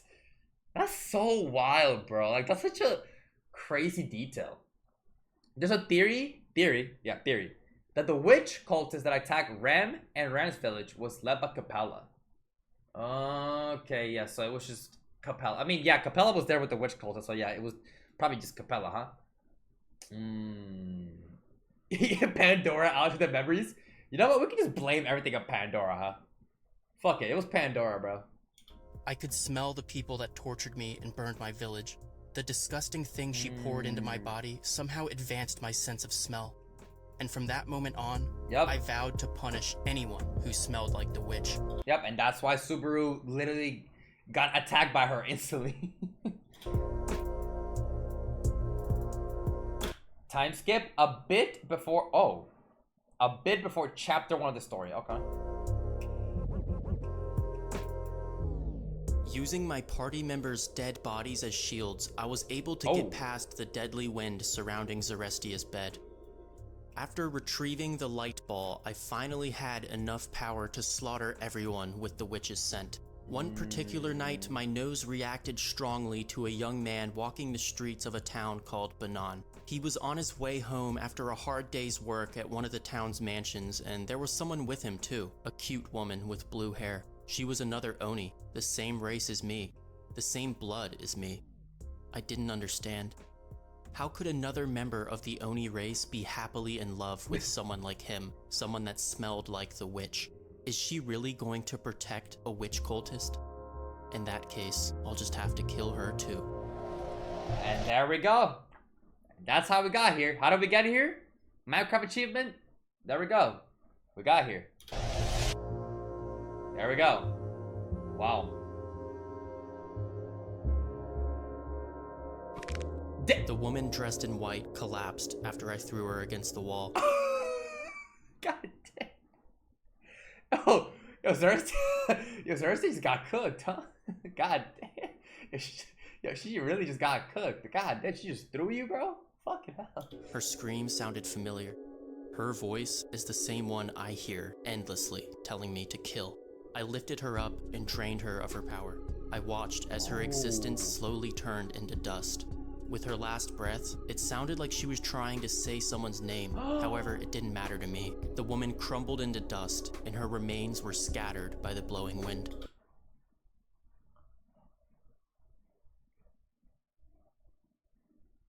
Oh 07. 07, bro. Goodbye, Celestia. Damn, it was her last word really just Rem? Like she was just trying to say Rem? That's so sad. That's so sad. No. I mean, listen. I did say Zarestia, whatever the fuck, but I think I'm gonna call her Tia, bro. Cause Tia was the one with us, man. Yo, Tia, Respect to you, bro. Damn. However, it didn't That's matter fucked to me. up. The woman crumbled into dust, and her remains were scattered by the blowing wind. Finally, my power was complete. All that's left now is to get my revenge, not only on the enemy with the scent of the witch, but also that woman who's close with him. Bitch, like... Bitch, we're just trying to live a normal life, man. Like, we just trying to... Like, you know... Subaru just trying to get with Ram, bro. Like, they got a kid on the way. Like they're just trying to chill, bro. Like, goddamn, bro. Like, we just trying to... It's crazy because it's all because of fucking... It's all a fucking Subaru said, bro. He's not even a fucking... He's not even like a archbishop. He's not a part of no witch or whatever. He's just... Bro, that fucking witch is sent, bro. It's just on him. He's just fucking crazy. Killing both of them is the only thing Like, that will comfort me. This will be my atonement. It isn't hatred. It's my duty. This isn't hatred, it's my duty. Pack it up. Just pack it up, bro.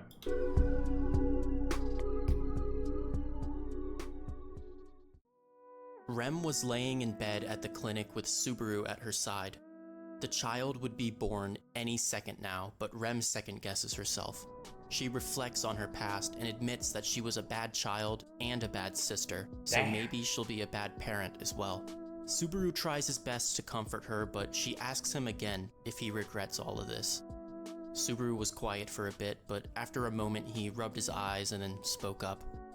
No, Rem, that's not it. I've been saved. Ooh. There's a different type of save, huh? Do you regret this? No, I've been saved. That's crazy. Subaru was quiet for a bit, but after a moment he rubbed his eyes and then spoke up. Cope? Y'all think it's No, cope? Rem, that's not it. I've been saved. My entire life I've been running. I ran away from my parents. I ran away from reality. I even ran away from the promise I made. I threw away everything and ran away with you. But even after all that running, when I heard that we had a child, I was happy. And that's what saved me. I think it's just sad though. Like, it's just that's the sad thing, cause like he just ran away. Like nothing changed in a way, huh? Like I guess like that's what he's like really thinking here. Like he's always been running away, right? Like he's always been running away, and nothing's technically changed, bro. Nothing's changed. That's so... I mean, he did say he's happy though. Like, it's happy, right? Like, technically, like he ran away, right? He's with Ram. He's living a happy life right now, even though it's still not fucking peaceful because we're getting attacked by everyone anyway. But I don't know. It's just that sense of like he never got saved. Like he didn't get saved the other way. He ran away. He got saved. He got saved by running away and pretty much forgetting about everyone else, throwing everything else away just to like pretty much save himself, forgetting everyone else and just, you know, running away with Rem, instead of like the actual route where he just gets saved by Rem emotionally and he pushes forward and faces his problems. So like that's a very big distinction difference. Like not even just the mentality, like just like how he feels, right? And how like he deals with his problems too. Like right here, he just like proved himself. He just proved himself that nothing changed. And like by doing this, he's always always run away. He's always just run away from his problems.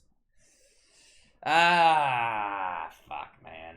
Rem was speechless after Subaru finished talking. Her red face got even redder, and with tears in her eyes, she gave Subaru a slight smile and told him. But then Subaru... Actually? Did she actually say that? Yeah, no, she didn't. Yeah, she didn't say that episode 11, bro. She didn't say that episode 11. But hey, we could say all that. Listen, we could say all that, but he is happy. You know? He is happy. Subaru finished talking. Her red face got even redder, and with tears in her eyes, she gave Subaru a slight smile and told him. By the way, which is the correct one? I remember seeing my subs were demoniacally possessed. This one is you're fanatical like a demon. Which is the correct one, bro? Y'all know? Are they both correct? I mean, is it the same shit? I mean, not really. Demoniacally possessed, you're fanatical like a demon. I don't know. I feel like these are wrong. I feel like demoniacally possessed sounds better, huh? I feel like that sounds way better. But then Subaru is kicked out of the room by the doctor because Rem's about to give birth and Subaru would just get in the way. Yeah. Outside of the clinic though, Hannibal was waiting for Subaru. "We've got business to take care of," Hannibal says. Reaching into his kimono, he reveals a bracelet identical to the one he gave Tia. Apparently, these bracelets have magical power as long as there's 2 of them. But Hannibal's bracelet lost its magical power, meaning that something bad happened to Tia. Oh, he fucking noticed. He fucking noticed. So he knows. Oh, this is fucked up. Oh, this is fucked up. The fact that he knows. When Hannibal and Subaru realize this, the 2 of them agree to avenge Tia and stop this Oni woman once and for all. Yo, Subaru, where you going? Yo, Subaru, where you going? Your wife is giving birth, bro. Where you going? The slaughterous wind turned everything to dust. Hannibal's throwing knives were repelled by the wind attacks. No matter how many he threw, he couldn't hit the Black Tia. The Black Tia was busy dealing with Hannibal, but she couldn't ignore the stench in the air. The witch's scent was getting stronger, and it disgusted her, to the point that she couldn't take it anymore.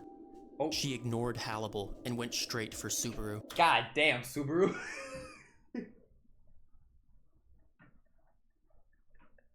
God damn, Subaru. Did Subaru? Yo, Subaru low-key out here just fucking... Like, that's funny as hell. Just him existing. Just him existing is like making her angry and just fucking everything up, bro. What the fuck is Subaru doing up there? True. What is he up there? Get the fuck out of there. Yo, why is Subaru there? Yo, get out, bro. Get out of there. You know, your face is a lot cuter when you smile. Almost as cute as my wife. Alright, Subaru. Pack it up, Subaru. Yo, pack it up. Pack it up. Pack it up. God damn, Subaru. You can't be saying this shit, bro, when you married, man. God. Yo. Yo, loyalty? Hello? Hello? Subaru says. The Dark Tia replies with die and then shoots at him with wind magic, which is blocked by a knife thrown by Hannibal. Dude, like, this is so fucked up. Yo, while his wife is in labor, by the way, like, what are we doing? She chases them across rooftops, blasting wind magic at them. All the while, the voice in her head continues telling her to kill. But she senses that they might be leading her to a trap, so she was hesitant to leave the rooftop. However, something happened that made her lose all sense of reason. Yeah, okay, I'm not gonna lie. Lose all sense of reason? What happened there? Subaru plot armor is insane, though, yeah. Yo, how is Subaru living this? Yo. Yo, so bro is just like... I mean, bro is him. Bro's just him. I mean, maybe he's just dodging and weaving, bro. Nah, I mean, maybe he's just him, right? Oh. Oh! The witch's scent intensified, and the Dark Tia lost control. She jumps down and shoots a blast of wind at Subaru, and Hannibal launches him into the sky, but... Oh, shit! Dude, it's been so long! Yeah, when was the last time we seen this shit, dude? What the fuck, man? He just says, I've been returning by death. Yo, the witch's scent is going crazy right now. Yeah, because now because of that, she's gonna be like, oh, hell no, bitch. You ain't going nowhere. Yo, I'm not letting you go. Yo, she smells that shit. That shit's fucking going crazy right now, huh? Yeah, it's been a while, dude. I look-key be forgetting that he can just do that shit. I've been returned by death and just use it as like a taunt. Damn, it's been a long-ass time. The witch's scent intensified, and the Dark Tia lost control. She jumps down and shoots a blast of wind at Subaru, and Hannibal launches him into the sky, but wasn't able to avoid the attack himself. He apologizes to Subaru, and then dies. The Dark Tia felt joy at... Whoa! Hannibal launches him into the sky, but wasn't able to avoid the attack himself. He apologizes to Subaru, and then dies. What? What? You're lying.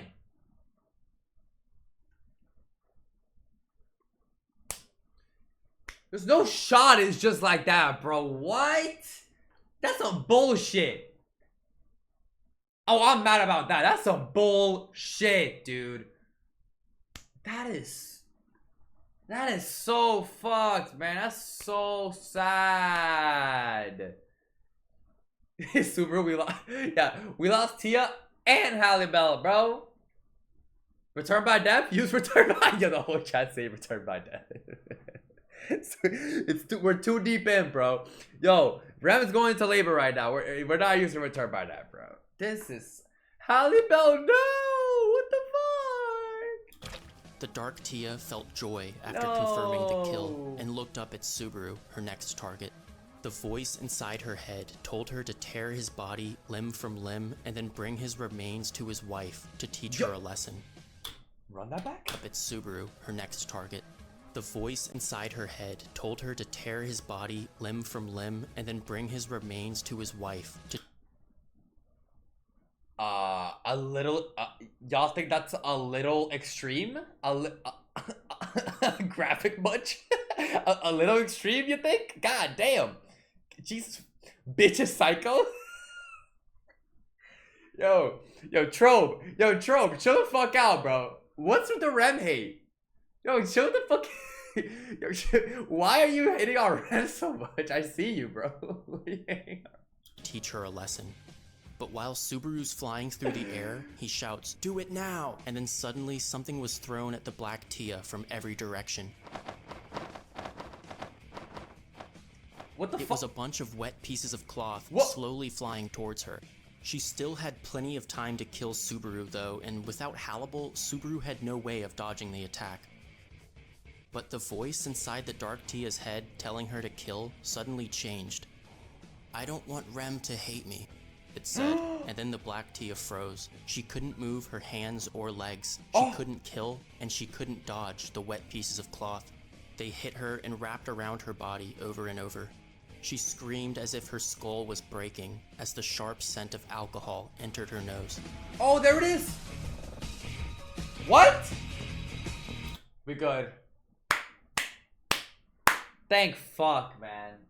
I was about to say, bro. Okay, no. Okay. I guess, like, I thought he didn't do the shadow clones. Like, I thought it was like he had to do it. Like, did he already have them out? That was my thing. That's why I thought he actually just died like that. I mean, that would have been lame as fuck. That would have been a lame ass death. But like, I thought he like, I guess they were already out.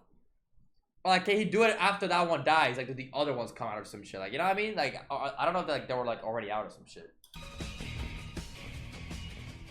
Her body lost its form and started coming off as if it was ice melting. She lost all her power as well and was now nothing more than a regular Oni. So the Tia part pretty much just froze her there, huh? So the Tia part hurt, like, pretty much froze her and hurt her there. What the fuck, man? I mean, true, it would be stupid if he didn't do like the clones thing to like, you know, to like have them around, right? Just in case like his actual bot, like that one clone gets cooked, huh? Okay, fair enough. All right, Halle Bell, bro. I'm glad you're good, man. I guess I completely forgot about the whole clone jutsu thing, bro. I low-key forgot about that shit. "I'm sorry," Hannibal says, and sticks a knife through the center of her chest. It was over. Run it back. It was now nothing more than a regular Oni. "I'm sorry," Hannibal says, and sticks a knife through the center of her chest. It was over. GG's. Remember, Hannibal is trained in the art of curses, and to apply a curse, you have to touch someone. Well, Hannibal infused some of his fur and nails into his weapons so that they can apply curses as well. This means that in Chapter 2, when Hannibal threw a knife into the woman's back, he applied a curse to her. 3 of the Hannibals throw knives at her, and she manages to block 2 of them, but the 3rd pierces through her thin back. So this... Oh, what the fuck? That detail! Oh shit! This whole time, she's actually been a lot weaker than she would have been if Hannibal didn't curse her during their first encounter. So because of that shit, she was weaker. Yo, Halle Bell. I ain't gonna lie. This the GOAT. Yo, he a GOAT. What the fuck? This really says a lot about how smart and powerful Hannibal really is, Dude. and also how powerful the Great Spirits are as well. Being able to operate this efficiently under the effects of a curse definitely implies tremendous power. Wow. Anyway, Subaru apologizes to the dying Oni woman. He tells her that he's not a witch cultist, he's a father, and that's why he had to kill her. Protecting his pregnant wife was his only concern. I hate her, the Oni woman says. She was talking about Rem. Her eyes weren't looking at Subaru or anywhere in this world. They were looking at something that doesn't exist. It was the happiness she was supposed to have, the life that was stolen from her. All she had now was hatred and jealousy towards Rem. No, it was envy. What's your Envy. She had fucking envy. name? Subaru says. The girl tried to talk but couldn't get the word out. But from what Subaru could hear, her name was Reese. Reese? As the light left her eyes, Subaru vowed to never forget her name. But her envy was something Subaru would never speak of again for the rest of his life. Damn. Subaru thanks Hannibal for going along with his plan. The whole town had helped out, actually. Tia was very popular, so the town was more than happy to help avenge her. Oh, wow. The plan ended up being a success as there were no victims other than the Oni woman, but that was unavoidable. Suddenly, a wind comes down across the garden, carrying a white figure to the ground. Oh, she good! Yes, Tia was back. Oh, shit. Alright, there we go. She good, man. Tia's back. Yeah, let's fucking go, man. Tia's backstory? Hundreds of years ago. Interesting how you say hundreds of years ago. Let me guess. 400 years ago? Come on, man. Come on, bro. Many hundreds of years ago, long before there were witches and dragons, Oh, shit. the great spirit Celestia roamed the continent freely, using her magic as she pleased. With her hands, she produced fire. With her legs, she dug up the earth. With her tail, she created water. And with her mouth, she controlled wind. Oh, she just had the fucking elements. Oh, she just had... She's the four elements. What the fuck? The Great Spirit had a friendly relationship with the people of the world. She would do favors for them, and they would offer her gifts in return. However, there was a time when the people asked her for fire. Just fire. But Celestia wanted to use wind magic as well, as wind magic was her symbol of freedom. So she gave the people both fire and wind. Don't do that. Yeah, I don't think it's 400. Yeah, it seems like it definitely is not 400. I think it's way before. Yeah. And the combination of the two resulted in the country burning to the ground. See, like, don't do that. Probably don't put fire down and then use wind. Don't do that. Negative 1 IQ. She a little dumb. Yeah, don't fucking. Bigger fire than Primaru? Yo, facts. Like, what the fuck are we doing right now? Okay. Celestia didn't understand why what she did was wrong, so the people turned against her. They invited her to a celebration and gave her alcohol to drink. She didn't understand what alcohol was, so she drank everything they gave her. And eventually she passed out, and that's when the angry citizens got their revenge. Damn, they got revenge with alcohol. That's fun. Out of all the ways to get revenge, you get revenge with alcohol. Okay. When Celestia woke up, she was missing all her limbs. What the fuck? What the hell? What happened? Yo, you imagine? Yo. Dude, you imagine like you like go to sleep. You like wake up. Oh fuck. Yo, where my body at? You just what the Her arms, legs, and tail were gone, and with them, her ability to use fire, water, and earth magic disappeared as well. Oh my. My body, where is it? Give it back, she said. But the people wouldn't listen. Instead, they showered her with alcohol and set it on fire. Oh! But Celestia still had her head, her mouth, her fangs, and her wind. Not a single person survived. Zarestia killed everyone she saw, even those who were innocent. Damn. When Zarestia was happy, she wanted to kill. When she was sad, she wanted to kill. When she went to sleep, she wanted to kill, and when she woke up, she wanted to kill. It was the only way for her to feel free again. So she killed and wouldn't stop. The same people that formerly called her beautiful now called her a Shinigami. And that's how she got a Shinigami. Did she just crash the fuck out? I am Zarestia, the most beautiful Shinigami. Okay. And Zarestia was free. Yeah, murder was literally her life. Jesus Christ.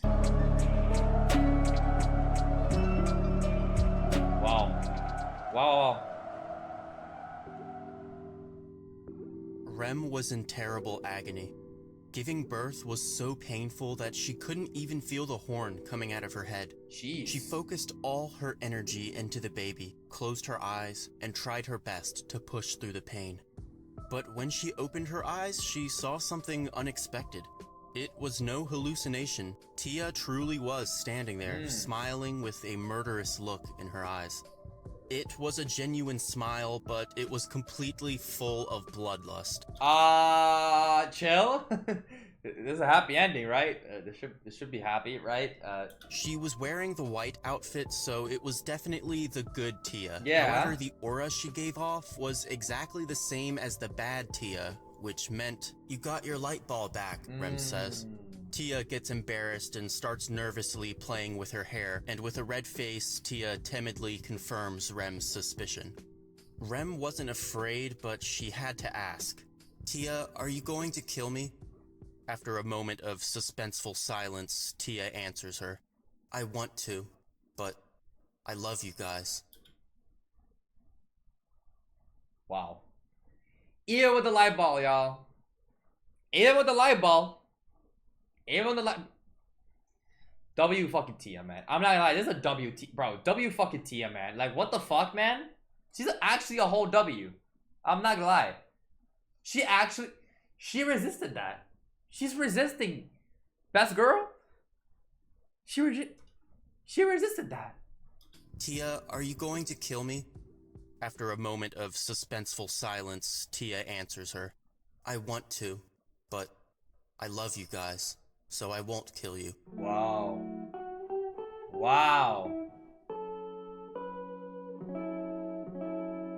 Subaru still wasn't allowed inside the clinic, so he sat outside with Hannibal, praying that everything goes alright. He prayed to every deity he could remember, and please God, Buddha, Christ, Muhammad, I'm gonna make you yo, even Tia? Damn, bro, you know how people say pick a god and pray? Bro said, give me all of them, bro. Just give me all of them. Even added Tia's name right at the end of the list. Hannibal asks him if he's decided on a name for the child yet, which of course he had.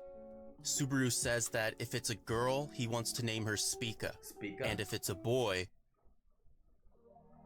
Before he could finish, the clinic door opened and Rem walked outside.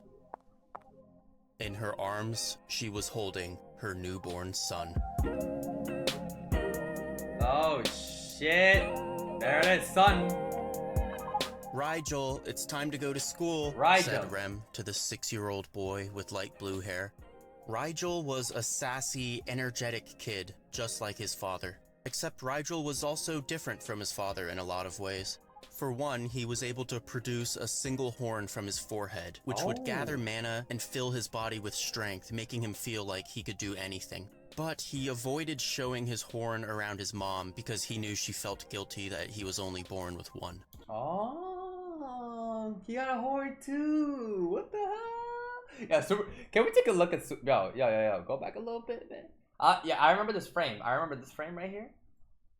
Yo, I ain't gonna lie, bro. Look at this shit. Dang. Wait, Subaru low-key.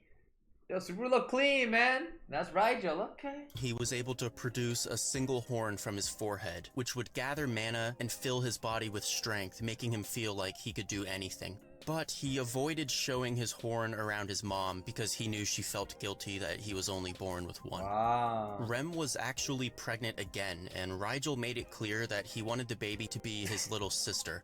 For some reason, Rigel is a major cis-con. But anyway, on the way to... Huh? Run that by me again? Pregnant again, and Rigel made it clear that he wanted the baby to be his little sister. For some reason, Rigel is a major cis-con.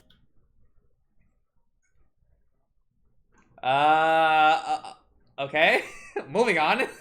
But anyway, on the way to school, Rigel runs into his uncle Hannibal, who's been secretly training him in the arts of this shinobi. Obviously, Rem and Subaru have no idea that Hannibal's been doing this. What the fuck? They be he training Hannibal training Rigel, bro? Anyway, there's some interesting info. Is this info... Tape, what you doing, bro? Nah. All roads lead to questioning Tape's writing. Tape. Hey, I got a question for you, man. Can anyone go to one of his Q&As and ask him why he did this? Him in the arts of this shinobi. Obviously, Rem and Subaru have no idea that Hannibal's been doing this. The two of them chat for a while, and after Hannibal leaves, Rigel runs into a beautiful woman dressed in white. To his surprise, the woman addresses him by name and explains that she knows his parents. She offers him a bracelet as a gift, but Rigel turns it down. After all, Rem always told him not to accept things from strangers, so Rigel rejects the gift, and then Tia starts crying and threatens to kill him. Poor Tia. W Rigel though? Hey! Stranger danger! Stranger danger! Get the fuck away! Fair enough. But damn, poor Tia though. She's just trying to be nice. I'll kill you though. I mean, we know she's not actually gonna do it though, but you know. Rigel wasn't afraid of her though, because somehow he could tell that she wasn't really going to hurt him. Yeah. The woman introduces herself as Tia, and explains that she's basically part of his family, so he can trust her. The two of them start walking together, and Tia hums a song along the way. The same song from before. In fact, it might be the only song Tia knows. That's so wholesome. Hey, we family. We chill. Also, double illustration here? Look at the illustration here, man. What? But surprisingly, Rigel recognized the song. It was the same tune his mom would hum sometimes, and if he remembered correctly, she had always called it the Tia song. The Tia song. So Rem, oh, that's crazy. Rem was singing it. It was singing her song, and also, damn, y'all remember this shit? I remember this thumbnail right here from Any News, man. Season 2, episode 1 cut content, man. Yeah, we did have an idea about the Sloth IF, but definitely not in this detail, man. Yeah, I remember this illustration right here too. Yeah, the Ellen version stuff. Okay. The Tia song. Well, I guess I'll just have to accept her as family then, Rigel thought to himself. Yeah. Damn, this is fun, man. This is good. Under that light blue sky, in that ordinary looking town, in that corner of the world, irreplaceable happiness existed for the Natsuki family. To achieve this, there also existed things that were sacrificed, people that were lost, places that were abandoned, and memories that can't be forgotten. But despite everything they left behind, Natsuki Subaru and Natsuki Rem will continue to live in this world as it goes on. And that was one ending for the lost boy who wandered into another world. For the lost boy who wandered into another world.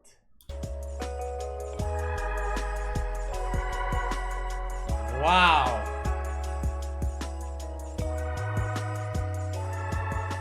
And that concludes the Rem If prequel. Holy. Yes, this was just the prequel, so the story does continue with the original Rem If, but after this point, all the conflict is resolved, and what's left is basically just slice of life type filler stuff. Okay, so this is the prequel If came out after. Okay, I got you.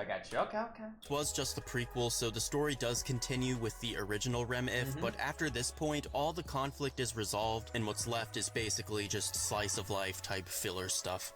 So right here is where the Sloth If story really ends, and the content after this point could be viewed as a sort of OVA for lack of better terminology. What makes this If story different from the others is that Subaru overcame his mental conflict by the end of the story. Yeah. In the beginning, Subaru chose the path of sloth, but once he realized that he was a father, he chose diligence instead, and finally went through the same development that he was supposed to get from episode 18. That's true. What a completely different path, a completely different way, but he did choose the path of diligence in the end. He did reach that point, that development that he also had to reach in the actual main route. So wow, dude, this is fucking good. The difference was, in the main story, it only took him that one conversation with Rem to obtain it, but in the Sloth If story, it took him much longer. It's not like he didn't choose the right path in the end, he was just too slow. I thought that was a very clever way of thematically incorporating sloth into the story while at the same time still giving Subaru a happy ending with Rem. That is so genius. That's so genius. Sloth, right? He took sloth, so slowly get to the diligence. Stop. Get the fuck out of it. Yo, Tape with the fire. Yo, Tape while riding this shit. Yo, bro was cooking. God damn, Tape, what the fuck you cooking up in that kitchen, man? God damn, but peak, bro. Yeah, true though. Like, instead of it being that one conversation, it was like all this crazy shit going on. This like that entire like time frame. Wow, that was so good. Too slow. Dude. I thought that was a very clever way of thematically incorporating sloth into the story while at the same time still giving Subaru a happy ending with Rem. This If story gave us a lot of new information, a massive amount of world building, and some awesome new characters that could potentially appear later on in the main story. But in my opinion, the most important thing from this If story are the possible theories that it allows us to form. Yes. I don't know how many of you picked up on this, but I want to talk about a huge detail from this story that might affect the main story in a future arc. For some reason, the witch cult was trying to exterminate the Oni race, and that crazy woman was conducting some very evil experiments with a mysterious liquid. But the Oni woman Reese wasn't able to smell the witch's scent until after that liquid settled inside her body. Correct. Reese being able to smell the witch's scent was a symptom of that crazy woman's experiment. Correct. Yes, we did pick up on this. Don't worry, we pick it up on this shit, man. This is crazy though. This is fucking wild. Like the theories and the possibilities that come with like this shit, you know what I mean? Like this is fucking wild. Like, in a what if, by the way, in a what if. Like what kind of lore drop, bro? This is very important because it means we can assume that normal Oni aren't supposed to be able to smell the witch's scent. Correct. But remember, Rem can. Rom can't, the other Oni can't, and Reese couldn't either, until the crazy woman poured that liquid into her body. So the theory is something similar happened to Rem when her village was attacked, and that's why she's able to smell the witch's scent. Correct. She wasn't born with this shit, man. Yeah, that means Reese is still alive. Yeah, in the main route, she's still alive, bro. But like, obviously, there's like the what. By the way, there's like the what if, like route. So like, she's alive in the main route, but like we're not friends, which is so sad. I think very sad though. Like if she appears, we're not friends like at all. Like we don't have any connection to her, which is very sad. But I just realized those events happen without any connection to Subaru in the main story. Is she gonna come back? Yeah, exactly. Yeah, exactly. Sadly, the whole connection thing that they have, at least with like Tia, at least like it's not gonna really be there. But yeah, wait for the Kararagi arc is gonna go crazy though. Yeah, obviously we do know that Halliburton will appear in season 6 and all that, so we'll probably be cool with him still. But like, you know, that'll be interesting to see how Tia shit.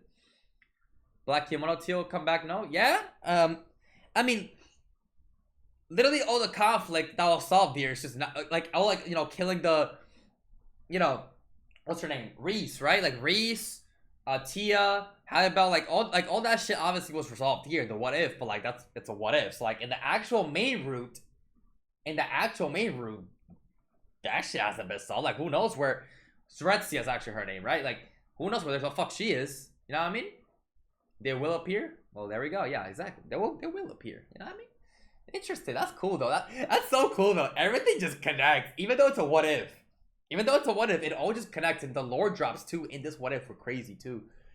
Oh man. This if story also pretty much confirmed that the founder of Kararagi was originally from Japan. I mean, literally everything in Kararagi mimics early Japanese culture, so that's another very interesting detail that'll probably have some relevance in the future. But anyway, I really enjoyed this if story, and I had a blast making these videos as well, so thank you guys for all the amazing support you've been giving this series. I also want to give a special thanks to Dominic for the amazing Reese artwork. I think this might be the first fan art in existence for this character, so... First fan art in existence? Yo. W Dominic, bro. W fucking Dominic, man. Reese artwork. I think this might be the first fan art in existence for this character, so seriously, thank you so much, man. If you guys want to see more of Dominic's artwork, you can click the link in the description, and I highly recommend you check him out. He's very, very talented. But also, let me know what you guys thought about the Sloth If story. How does it hold up against the others? I think this one might be my second or third favorite now. I'm not sure, but it was definitely better than I thought it was the very first time I read it. By the way, keep in mind that these videos are just summaries, and I have to handpick which details to include and which ones to cut, so the only way to get the full experience of these if stories is to actually read them yourself. That being said, if you enjoyed the video, make sure you give it a like and subscribe to be notified whenever I upload another if story video. But that's all I got for you guys today. Keep talking about ReZero. I'm out for now. Peace out. W fucking video. Videos. Echidnut, man. Really good summaries, bro. Again, obviously not the full thing, not word for word, bar for bar. But I think that the way Echidnut handled this was really well done. It was so well done. Like, the lore drops were crazy. Like, the way that he, like, narrated the story, too. The way that he also showed, like, the visuals, right? Like, either illustrations or, like, he, like has some, like, PNG, some like, images, like, moving around and shit to, like, showcase the events, too. You know, he even got a fan to do some fan art for freaking, Reese, right? Like, really good. Really fucking good. It wasn't mentioned, but it seems possible when Subaru dies at the end of his life, it resets back to Arc 3 for the Apple Man. Yeah, I know. But, like, it's like speculation. It's like head canon, right? It's not actually canon. Like, it just seems possible. Like, it probably happened, but... Ever since I learned that it's, like, actually, like, not canon in the what if, like, it didn't happen in the what if, I just, like, don't really think much of it, but... That's a possibility. Yeah, that probably might happen. Who fucking knows, but... Overall, bro. Overall... peak. I actually really liked this. It still had elements of sadness, right? It had like those like crazy moments here and there, but overall it was pretty good, man. Pretty happy, pretty sweet. I really liked the relationship between those four, bro. You know what I mean? I really appreciate the relationship with them four, man. Hallibell and Tia, man. I'm not Super and Ram. Like, that squad is very nice, bro. That's a W squad. I absolutely love Tia and Hallibell in this story too, bro. They were actually so good. Absolutely really good characters too. Like, it was just overall really good. And also the fact that it was longer. So since it was like a longer what if too, like 4 parts, I was also able to like be more, I guess, immersed into the story too. Like, and really like, I guess like the characters even more, because you give me more time with them too. Like, it was just an overall just W summary. W videos by Echidnut too. Like, the way that the music choice and the way that he narrates too, very well done, bro. Peak experience, bro. That is it for the Sloth What If video, man. If y'all enjoyed and you're new, subscribe. Leave a like down below. The full uncut versions to all the ReZero episodes will be on the Patreon. As always, have a good day, and I'll see you guys next time. See you guys.